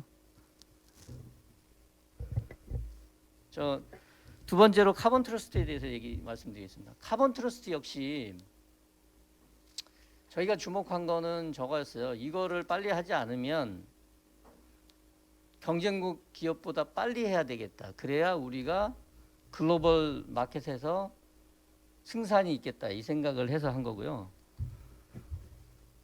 저희가 그 아까 웨이퍼 업체 그 웨이퍼를 소개를 드릴 때 제가 몇 개 업체인지는 말씀 안 드렸는데 전 세계에 5개밖에 없습니다. 이제 중국 업체가 따라오고는 있지만 전 세계적으로 웨이퍼를 만들 수 있는 회사는 일본에 2개, 독일에 하나, 대만에 하나, 한국에 하나입니다. 이 실트론이라는 회사가 대한민국 유일의 실리콘 웨이퍼 제조기업인데 그 웨이퍼 업계 최초로 카본 트러스트를 만들었어요. 인증을 받았는데 그게 무슨 의미가 있느냐? 카본 트러스트가 저희가 받아오는 원부 재료, 원부 자재로부터 칩메이커 쪽에 공급하는 웨이퍼 제조 공정까지 전 공정에서 탄소 배출량이 얼마나 만들어지고 이거를 어떻게 개선시킬 수 있을지 이걸 인정을 받는 거거든요. 이걸 최초로 받았다는 것은 무슨 의미가 있냐면 저희가 기준을 만들었다는 겁니다. 사실 저희가 이거 받을 때 되게 힘들었거든요. 왜냐하면 선례가 없잖아요. 벤치마킹 할 기업도 없고 레퍼런스 살만한 참고 자료도 없고 그런데 저희가 만들어 놓으니까 제가 말씀드렸던 일본 기업, 대만 기업, 독일 기업 다 저희 따라서 해야 되거든요. 그런 면에서 선점의 효과, 글로벌 이니셔티브는 빨리 해야 된다. 늦게 들어갈수록 불리하다. 그래서 저희가 두 번째 노린 거는 하나는 저희가 카본 트러스트를 그 인증을 받아서 칩메이커 쪽에 혹은 BP 쪽에 가는 직접적인 영향도 있지만 또 하나 저희가 주목한 거는 아마가 아니고 저는 확신하고 있는데 저희를 제외한 나머지 4개 업체가 다 받을 겁니다. 카본 트러스트 받아야 되고요.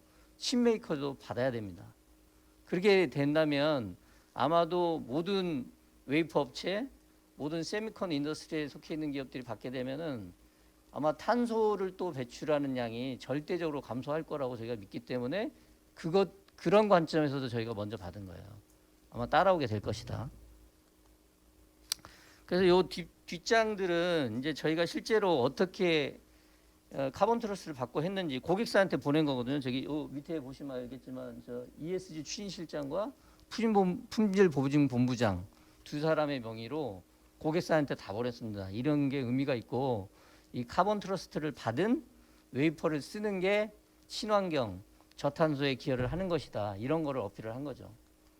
그 마찬가지로 저희가 사실 웨이퍼가 굉장히 민감한 그 정밀 소재거든요. 그래서 여기에 뭐 평탄도 오염도 이런 게 굉장히 중요한데 그 안쪽에다가는 붙이지 못하고 바깥쪽에 이제 요거 그 웨이퍼를 포장하는 박스인데 이건 하이박스라고 이거보다 더 큰 규모의 박스고요. 여기에다가 이제 부착을 해서 지금 고객사한테 이제 다 좀 컨펌을 좀 받아야 되거든요. 그래서 실제로 다음 달부터는 여기에 다 찍혀서 전 세계 이제 칩메이커 쪽에 수출이 될 예정입니다.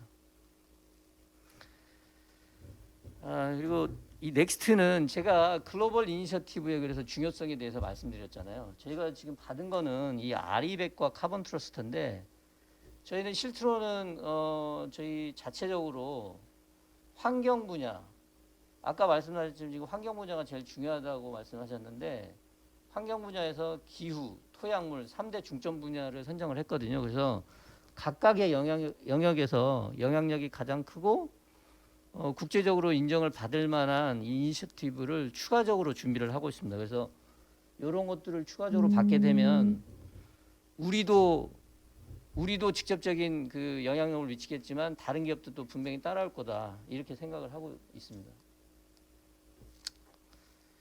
제가 여기에 이걸 추가한 이유는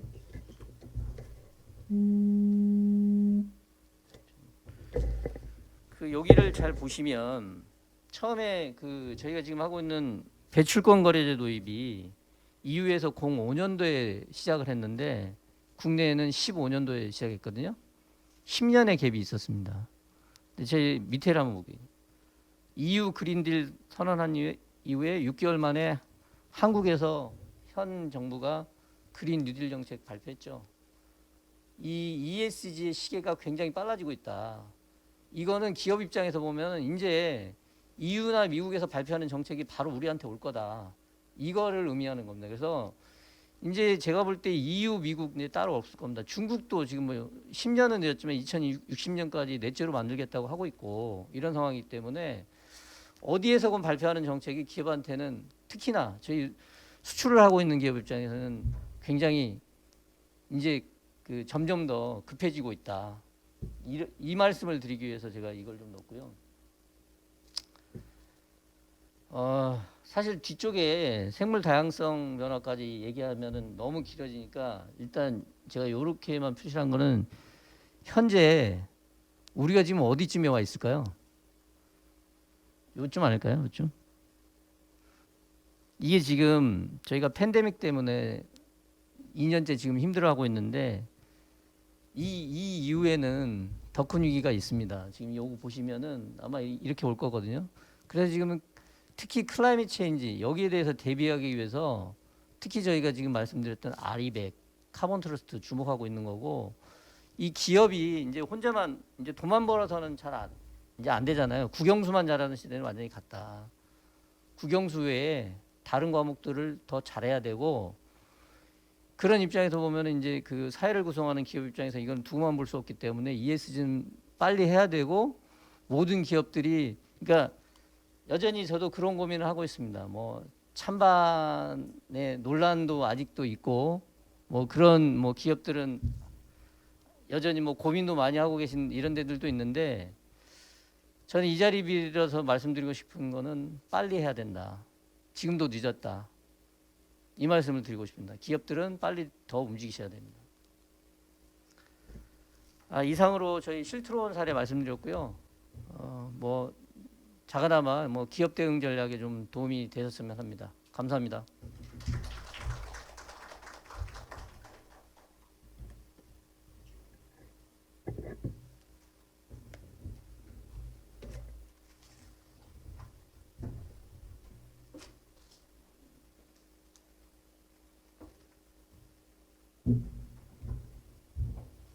네, 이영석 부사장님 감사합니다.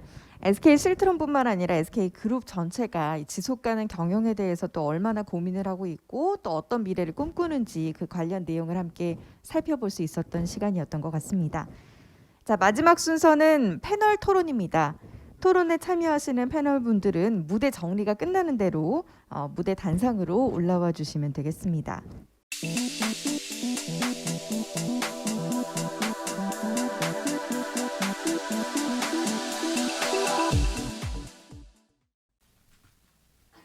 네, 그럼 지금부터 패널 소개를 해드리도록 하겠습니다.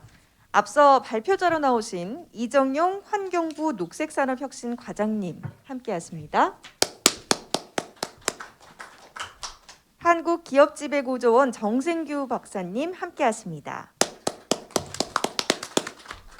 김영수 한국신용평가 PF평가본부장님 함께하십니다. 이영석 SK실트론 ESG 추진실장님 함께하십니다. 네, 이렇게 함께하실 거고요. 또 박재훈 금융위원회 공정시장 과장님도 함께하십니다. 허희영 국민연금 수탁자 책임 전문위원님 함께하십니다. 네, 이분들께서 이 토론회 패널로 함께 참가를 해주실 거고요. 토론회 좌장에는 최준선 성균관대 법학전문대학원 명예교수님께서 맡아주셨습니다. 네, 그럼 최준선 명예교수님께 마이크 넘겨드리도록 하겠습니다. 네, 여러분 반갑습니다. 오늘 팍스넷 뉴스에서 기업의 신생존 키워드 ESG라는 제목으로 이 지배구조 포럼 중에 하나인 ESG 포럼을 개최하게 된 것을 기쁘게 생각합니다.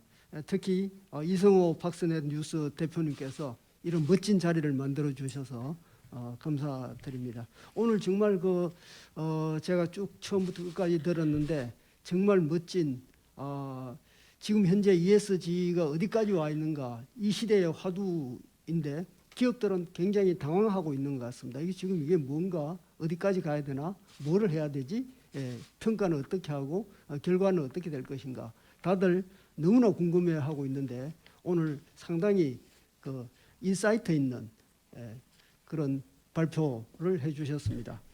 이제는 토론 시간이 되어서 오늘 두 분이 토론을 하시겠는데요. 토론으로서 박재훈 금융위원회 공정시장 과장님께서 해주시고, 그다음에 허희영 국민연금 수탁자 책임 전문위원께서 해주시겠습니다. 이 토론 시간은 우리가 12시에는 무조건 끝나야 되기 때문에 지금 한 35분 정도 남아 있습니다. 그래서 토론을 각자 아까 발표를 20분씩 하셨기 때문에 토론은 한 10분 정도 해주시면 감사하겠습니다. 그리고 남는 시간에는 다시 발표자들께서 그 토론에 대한 코멘트를 또 하시도록 그렇게 하겠습니다.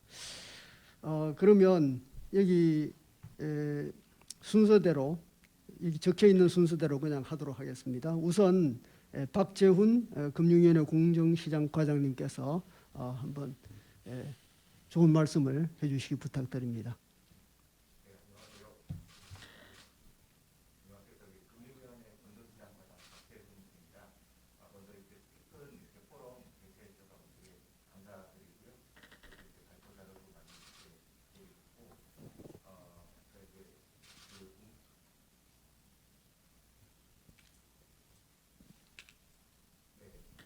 제가 공정시장 과장으로 이제 발령을 받은 지 이제 딱 그 근무일 기준으로 이제 10일 되는 날인데요.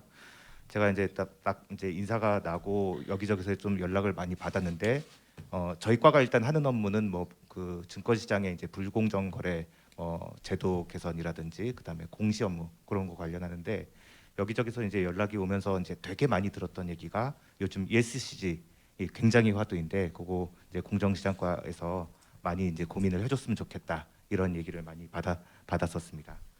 그래서 뭐 간략히 대략 이제 정부 쪽에서 돌아가는 얘기를 좀 말씀을 드리자면, 잘 아시다시피 이제 뭐 예전부터 이제 녹색금융이라 해서 많이 이제 추진해 왔고, 그다음에 스튜어드십 코드도 도입하면서 뭐 여러 가지 이제 많은 노력들은 있어 왔는데, 뭐 잘 아시다시피 이제 특히 최근에 이제 굉장히 이제 ESG라는 이제 이름으로 굉장히 이제 드라이브가 많이 걸리고, 뭐 EU나 미국이나 기타 국가에서도 이제 추진이 되고 있는 상황인데, 이에 맞춰서 사실 정부도 잘 아시겠지만 굉장히 많은 노력을 하고 있고요. 그 코로나 이후에 이제 뭐 경제 위기 극복의 큰 테마로 이제 정부가 내세웠던 한국판 뉴딜에서도 그린 뉴딜이 이제 가장 큰 핵심적인 위치를 차지하고 있고, 이후에 잘 아시다시피 이제 뭐 탄소 중립 이제 2050 목표도 제시하였고, 그거에 따른 세부 계획도 발표하였고요. 그다음에 금융위 차원에서도 이제 뭐 기업 지배 구조 보고서라든지 지속 가능 경영 보고서, 이런 것들을 계속 이제 좀 자율적으로 도입하면서 점차 단계화하는 노력을 하고 있고, 그다음에 녹색 금융 활성화 그런 방안도 최근에 발표해서 열심히 추진하고 있습니다. 제가 또 여기 오기 전에 이제 대통령 비서실에 근무하면서 이제 뭐 탄소 중립이라든지 한국판 뉴딜 업무도 이제 조금씩 관여하면서 했었는데, 그때 제 기억이 나는 게, 그때 이제 뭐 어떤 행사를 준비하면서 SK가 아리백을 이제 제일 이제 선언을 해서 한번 뭐 기업 이제 초청할 때 많이 이렇게 적극적으로 고려하고 그랬던 기억도 나고요. 오늘 또 이렇게 만나뵙게 돼서 되게 좋고요.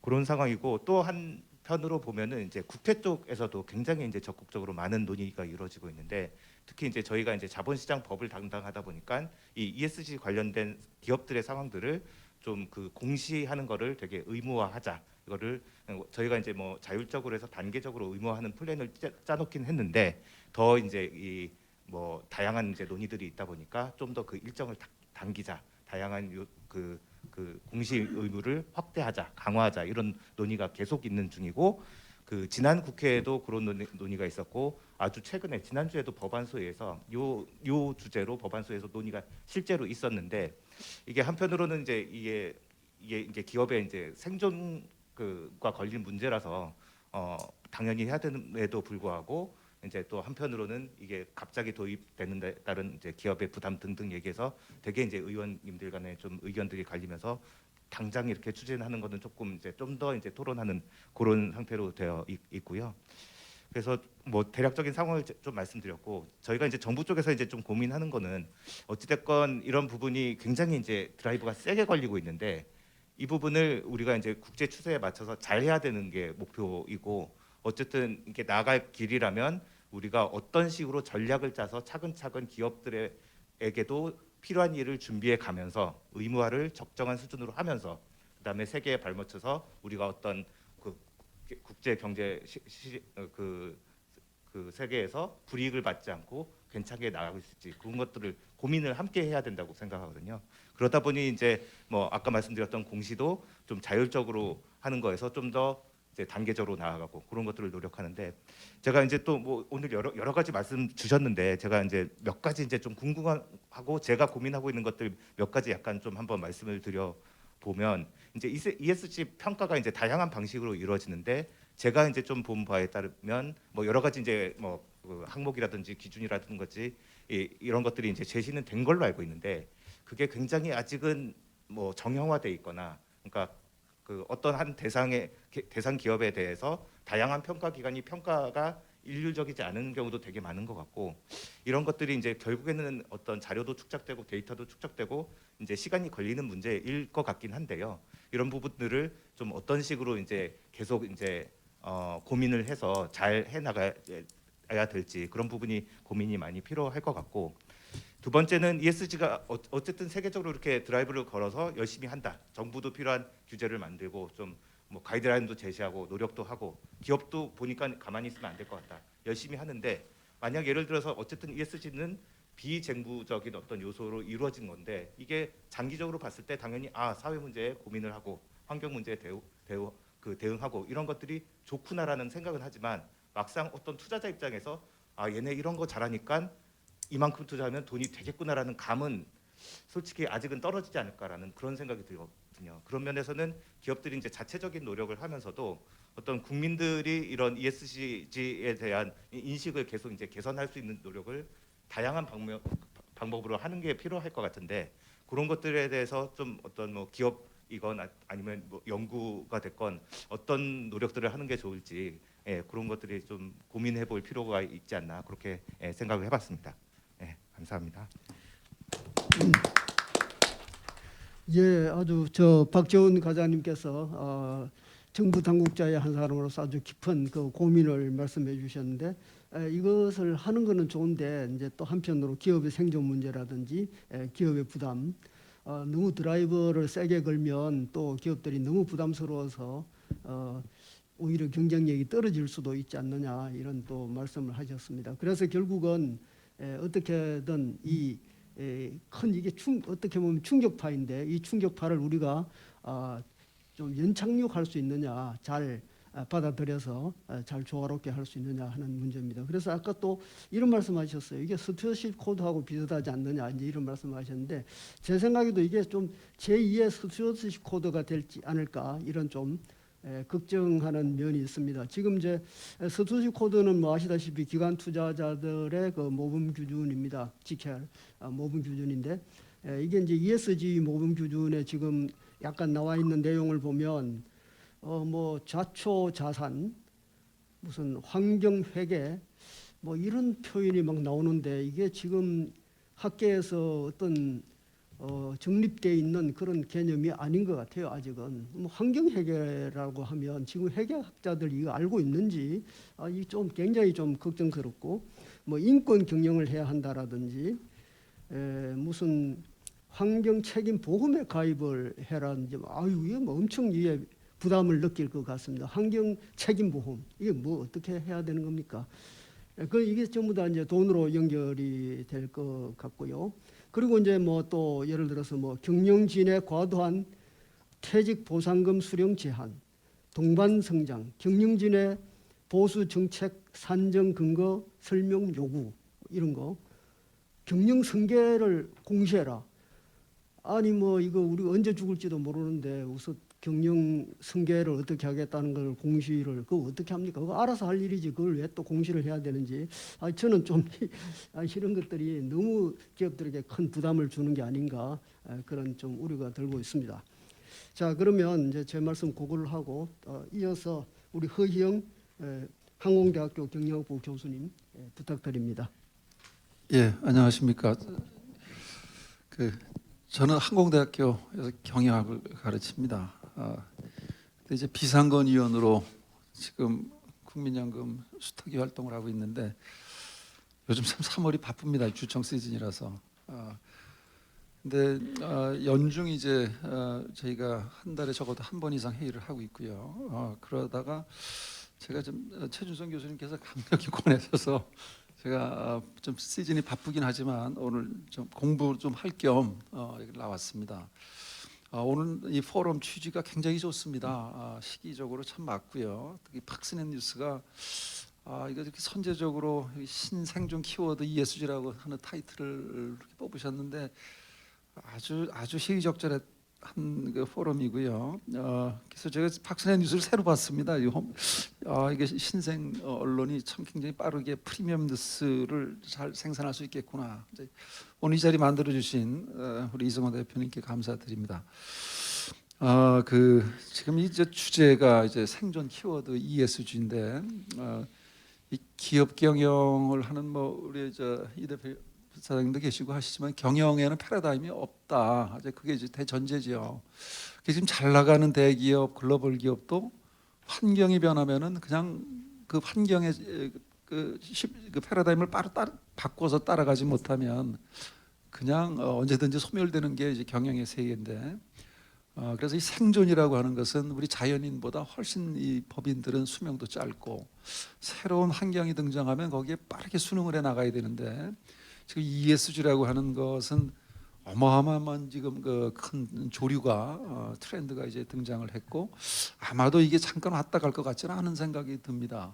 이게 우리가 그냥 한번 유행처럼 왔다 가는 거 아닌가 하기에는 너무 이미 이게 2006년 유엔에서 책임투자 PRI라고 하는 그 책임투자 원칙이 만들어지고 나서 이게 자료를 보니까 그 당시에 63개 기관들 기관 투자자들이 이제 여기에 참여를 했을 당시만 해도 그 투자 규모라고 하는 게 6조 달러 정도였는데 작년 말에 이르러서 보니까 ESG에 대한 동참이 늘어나면서 작년 12월 말 현재 동참하고 있는 기관 투자자입니다. 그러니까 글로벌 큰 손들이죠. 3,559개 기관 투자자가 참여해서 103조 달러를 이제 움직이고 있습니다. 그러니까 이건 시간이 지나면서 빠르게 탄력을 붙고 힘이 붙고 있고요.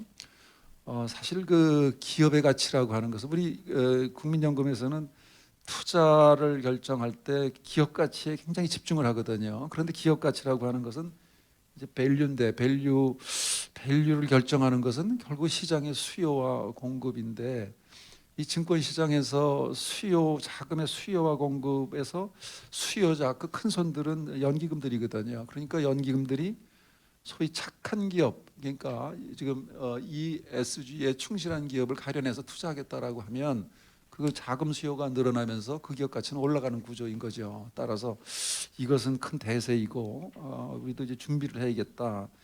이 기업에서 우리 지금 실크론에서 지금 부사장님 말씀하신 대로 서둘러야겠다. 기업의 입장에서 이거 수동적으로 단순히 그냥 적절히 대응하다가는 이거는 순식간에 변하는 패러다임에서는 밀려날 수 있다.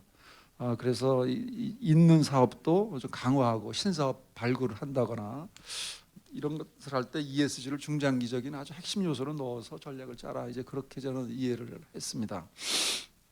국민연금 얘기를 조금 말씀드리겠습니다. 이 국민연금도 지금 바빠졌습니다. 그러니까 2019년 재작년에 적극적 주주활동 가이드라인을 만들었죠. 그래서 연중 ESG에 대해서도 지금 비중은 작습니다만 이제 점차적으로 늘어나가고 있습니다. 심지어 사업장에서 하청업체에서 사람이 죽은 문제까지도 이제는 이것을 국민연금이 보고 이 S에다가 이제 반영을 하기 시작했습니다. 작년에는 이 수탁자 책임 활동 가이드라인을 또 개정을 해서 사실상 지금 우리나라 전체 주식 전부를 ESG의 적용 대상으로 지금 정해놓고 있습니다. 그래서 지금 현재 지금 국민연금이 보고 있는 것은 중점관리 사안인데요. 중점관리 사안에는 배당 정책과 임원 보수, 이것은 뭐 좀 논란의 여지는 있지만 현재는 그렇습니다. 배당 정책을 어떻게 하고 있는가, 임원의 보수 한도가 어떻게 되고 있는가, 법령 위반에 대한 것, 그리고 지속적 반대를 우리가 의결권을 행사했는데 계속 개선되지 않는 경우, 그리고 다섯 번째로 바로 ESG 평가에서 쉽게 말해서 C등급 이하면은 이런 경우에는 우리가 중점관리 사안으로 이렇게 정하겠다 하고 이렇게 강화해놨습니다.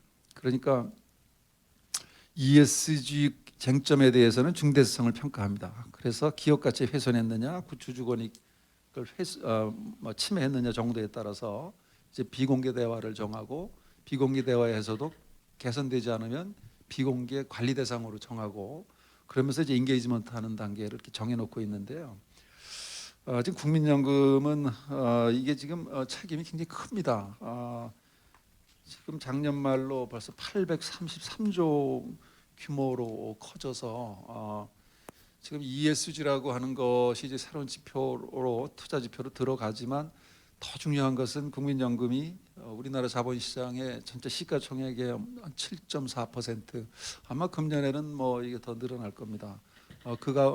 물론 전체 가운데 국내 한 20% 정도가 이렇게 좀 투자를 하고 있는데, 지금 그래서 국민연금도 ESG 지표를 지금 개발하고 있습니다. 자체 개발보다는 이제 외주를 주어서 중간 발표도 있었고, 이제 지금 우리끼리 이걸 좀 보고 있고 한데, 현재까지 제가 이제 좀 간단히 말씀을 드리면, 야, 이게 ESG 지표 개발이 쉽지는 않겠다. 이게 잘 완벽하게 만들어지면 우리 수책위도 굉장히 편안하거든요.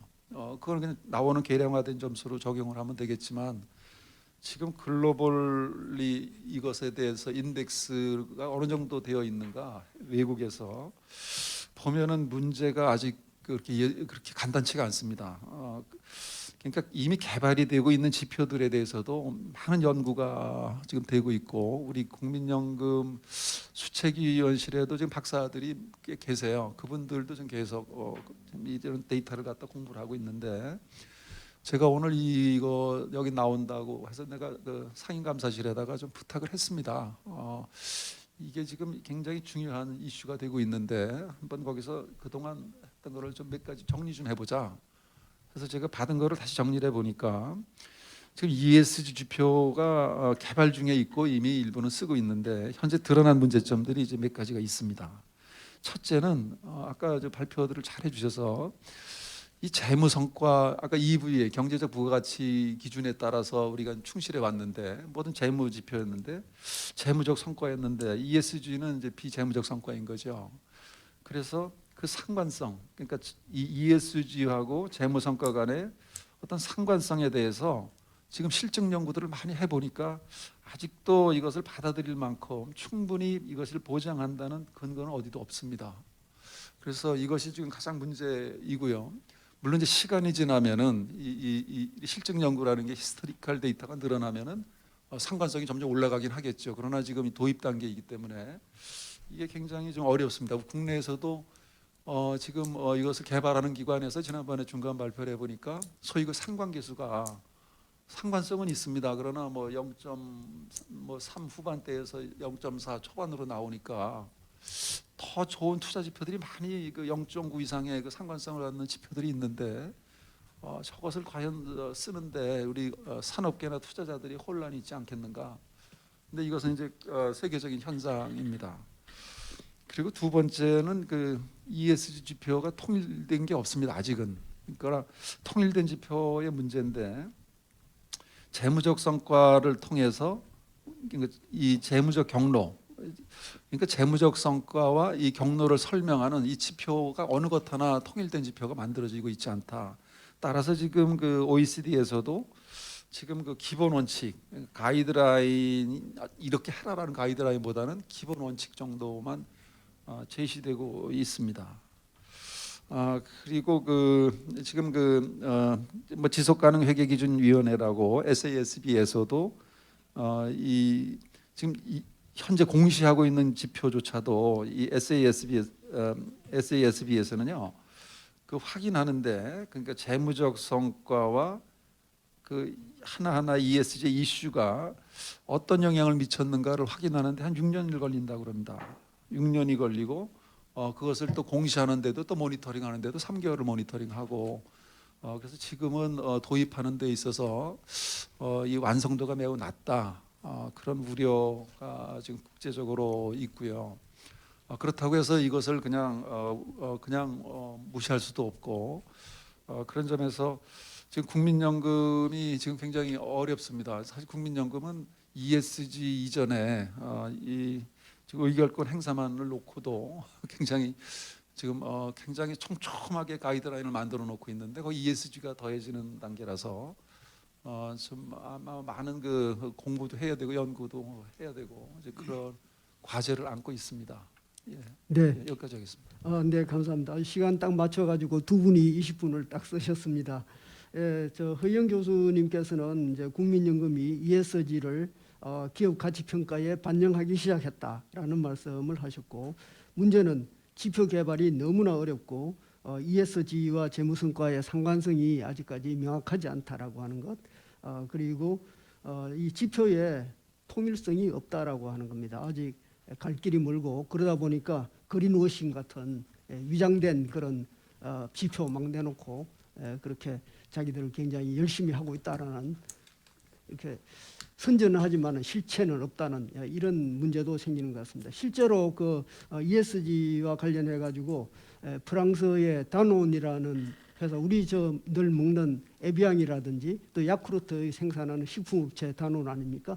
프랑스에서 식품업체 3개가 있는데 네슬레하고 그다음에 유니레버하고 이 다논 3가지가 있는데, 다논의 파브르 CEO가 얼마 전에 쫓겨나 버렸죠. 왜냐하면 이 사람은 계속 사회적 책임 ESG를 너무나 강조했는데, 문제는 그동안에 주가가 30% 폭락했습니다. 네슬레는 45% 폭등을 했고요. 그다음에 또 유니레버도 30% 폭등을 했는데, 이 회사는 오히려 30% 떨어져 버렸어요. 그러니까 도저히 주주들이 못 참는 거죠. 그런데 ESG를 이렇게 너무 강조하다 보면 또 이런 현상도 생기는 것 같습니다. 그러니까 ESG가 중요하긴 한데 너무 또 지나치면 기업의 가치가 어디에 있느냐, 이걸 주주들 입장에서는 상당히 좀 어려운 문제가 아닌가 생각이 됩니다. 자, 지금 이제 두 분이 말씀을 해주셨는데, 여기에 대해서 우리 발표자들께서 뭐 하실 말씀 있으시면 해주시면 좋겠습니다. 우선 이정용 과장님, 이정용 과장님 말씀 잘 들었는데, 아까 제가 느끼기에는 환경부가 우리 너무 좀 기업들은 두려워하지 않습니까? 화관법, 화평법 이런 거 만들어가지고 기업들 너무 규제를 심하게 하는데, 이번에도 또 뭐 투자 결정 시에 뭐 기후 환경 요소를 고려하겠다 이렇게 말하시는데, 이거 기업들의 우려를 좀 해소시킬 수 있는 그런 방안은 없는가요? 저희가 아까 법안에 들어가 있던 부분인데요. 그거는 이제 선언적인 규정 부분이고요. 앞서 이제 여러분들께서 좀 우려를 좀 해주신 부분도 좀 있는 것 같아요. 뭐 이게 이제 상당히 급진적으로 가다 보니까 어떻게 이제 기업들이 준비하는데 좀 시간도 좀 필요한 부분이 있고, 또 막상 지표라는 게 좀 이게 이게 표준한 된 것도 없지 않냐라는 얘기를 좀 해주신 것 같은데, 사실 이제 지표라는 부분은 이 환경 분야에서의 다양한 지표들은 이미 많이 나와 있습니다. 나와 있고, 일부 이제 큰 기업들 같은 상장 기업들 같은 경우는 기본적으로 이제 그 기업이 얼마나 오염물질을 배출을 하고 있는지, 에너지 사용량이 얼마나 되는지, 뭐 이런 기본적인 정보는 좀 구할 수 있을 것 같습니다. 다만 이제 어떤 정보를 좀 이렇게 우리가 이제 최소한 봐야 되는 거냐라는 부분에 대한 논의는 좀 필요한 것 같아요. 좀 거래소에서 올해 1월달에 ESG 정보 공시 가이드라인을 발표를 하면서 거기에 이제 국민연금 사례를 좀 넣어놨었습니다. 국민연금에서도 이제 환경 분야에 환경 분야, 그다음에 뭐 사회, 지배구조에서 이제 어떤 지표를 보는지 앞서 이제 소개도 됐지만 그런 부분들이 좀 예시로 나왔었고요. 다른 외국의 이제 투자 기관들도 이제 다양한 형태로 해서 이제 평가를 합니다. 평가를 하고 있는데 이런 부분들을 이제 어떻게 좀 표준화라는 말이 조금 약간 그렇긴 합니다. 이 다양한 투자라는 게 이제 다양한 기관에서 이제 이루어지는 거기 때문에 어떤 단일화된 방식으로 하는 거는 좀 한계가 있겠지만 최소한 2050 탄소 중립이라든지 환경 분야를 생각한다고 하면 이런 정보는 좀 봐야 된다. 뭐 예를 들어서 뭐 온실가스 배출량, 뭐 에너지를 사용하는 양, 아까 이제 말씀하셨지만 뭐 물 분야, 물 사용량, 뭐 폐기물량, 뭐 이런 것들은 사실은 가장 기본이 되는 지표이기 때문에 이런 것들은 좀 봐야 된다라는 측면이 생각이 들고 그런 작업들을 저희가 좀 하고 있습니다. 그러니까 어떤 부분들을 좀 정보들을 좀 봐야 될까라는 생각을 가지고 있고 저희가 이제 정보 공개에 대해서는 뭐 사실 환경부도 정보 공개라는 제도를 가지고 있습니다. 국민 알 권리 차원에서. 근데 금융위가 이제 정보 공시 제도를 가지고 있는데 그거는 이제 뭐 저희 환경부가 가지고 있는 제도보다 훨씬 더 큰 규제고 기업 입장에서는 저희 거보다 이제 더 크게 이제 받아들이시는 부분이 있는 것 같습니다. 그래서 저희도 금융위도 이제 고민을 많이 하고 계시겠지만 그 중간 단계에서 어떤 지표적인 부분 아니면 환경적인 부분에서 뭐를 봐야 될지에 대한 부분 이런 부분에 대해서는 저희가 이제 금융이라든지 이런 기관들한테 충분히 뭐 국민연구를 포함해서 같이 이제 좀 논의해서 협업을 할 수 있을 거라는 생각이 들고요. 그런 우려에 대한 부분들에 대해서도 저희도 같이 고민을 좀 하고 이런 부분들이 좀 연착될 수 있도록 그렇게 좀 정책을 짜나가겠습니다. 예, 좋은 말씀 감사합니다. 그러면 다음은 우리 정재규 박사님. 아까 정재규 박사님이 한국 정시의 저평가 원인이 지배구조가 후진적이고 회계 투명성이 부족하고 경영 투명성이 미흡하다 이렇게 말씀하셨는데 제 생각에는 지배구조가 후진인데 어떻게 세계적인 기업이 한국에서 나오느냐 그 조금 이론이 있을 수 있는 것 같고요. 회계 투명성도 지금 보면 너무 강한 것 같아요. 진영감사제까지 해가지고 지금 감사 비용이 과거에 70% 이상 폭등하고 어떤 기업은 3배, 4배까지 폭등해가지고 지금 난리이고요. 예, 경영 투명성도 엄청난 지금 공시에다가 또 우리 저 공정거래위원회에서 65개 대기업 그룹을 이잡듯이 지금 잡고 있기 때문에 뭐가 불투명한지 제가 보기에는 이게 한국이 이렇게 저평가되어 있는 것은 기업들이 장사를 잘못했기 때문이죠. 한마디로 말해서. 그런데 왜 장사를 잘못하냐? 규제가 너무 심하지 않느냐. 저는 규제 때문에 도대체 기업이 지금 꼼짝달싹 못한다라고 생각하고 있습니다. 하여튼 뭐 그거는 제 의견이고 예, 우리 정 박사님 우리 토론자들의 토론에 대해서 간단하게 주시면 해주십시오. 네, 사실 그 기업 지배구조 개선 혹은 지금 최근에 화두가 되고 있는 ESG 경영 활성화 이런 부분에 대해서 각각의 주체들이 적정선을 유지하면서 각각의 역할을 할 필요가 크다고 생각을 합니다. 말씀 주신 것처럼 우리 회계제도도 굉장히 많이 개선이 됐고 또 지배구조도 많이 개선이 됐습니다. 이런 과정에는 정부의 그 선제적인 정책도 꽤 있었고요. 그다음에 또 국회에서의 어떤 활동이라든지 그리고 또 시장에서의 어떤 그런 자연스러운 압력 같은 것들이 함께 작용을 했다고 생각을 합니다. 그래서 저는 최근에 이런 코로나 상황 중에도 작년 연말 올해 초에 우리 증시가 굉장히 화랑세를 유지하고 했던 것들은 어쩌면 굉장히 고통스럽고 힘들었지만 우리가 과거에 2, 3년 전부터 아니면 6, 7년 전부터 계속 지배구조 개선을 목소리를 높이고 스튜어드십 코드를 강화를 하고 이런 활동들을 통해서 그게 성과로 지금 시장 가치, 주식 가치의 재고로 나타나는 거 아닌가라는 생각도 하고 있습니다. 분명히요. 그래서 물론 이제 지나치게 과도하게 하면 뭐 그런 말들 있죠. 갑자기 이렇게 제가 나이가 많지는 않은 편이라고 생각을 했는데 한자 막 사자성어 같은 게 생각나는데 교각사루 뭐 이런 얘기도 있습니다. 그래서 뿔을 바로 잡겠다고 해서 잘못하면 소를 죽이는 그런 우를 범하면 안 될 것입니다. 또 뭐 과유불급이라고 너무 과하면 미치지 못한다는 말도 있지만 어쩌면 이런 상황에서 손을 놓고 있거나 큰 흐름, 시류를 타지 못하면 결국에 나중에 만시지탄밖에 안 될 것 같다는 생각이 들거든요. 그래서 정부나 국회에서도 또 각각의 역할에서 해야 될 부분이 당연히 있고요. 제가 지배구조 개선이나 ESG 경영 관련해서도 법이나 제도가 끌어줘야 되는 부분, 또 밀어줘야 되는 부분도 분명히 있습니다. 그렇지만 그거를 전적으로 그거에 의존을 하게 되면 시장 자율이나 기업의 자율성이 훼손되고 오히려 경쟁력을 약화시킬 수도 있다고 저도 동의를 합니다. 따라서 정부 정책의 어떤 꼭 필요한 적재적소에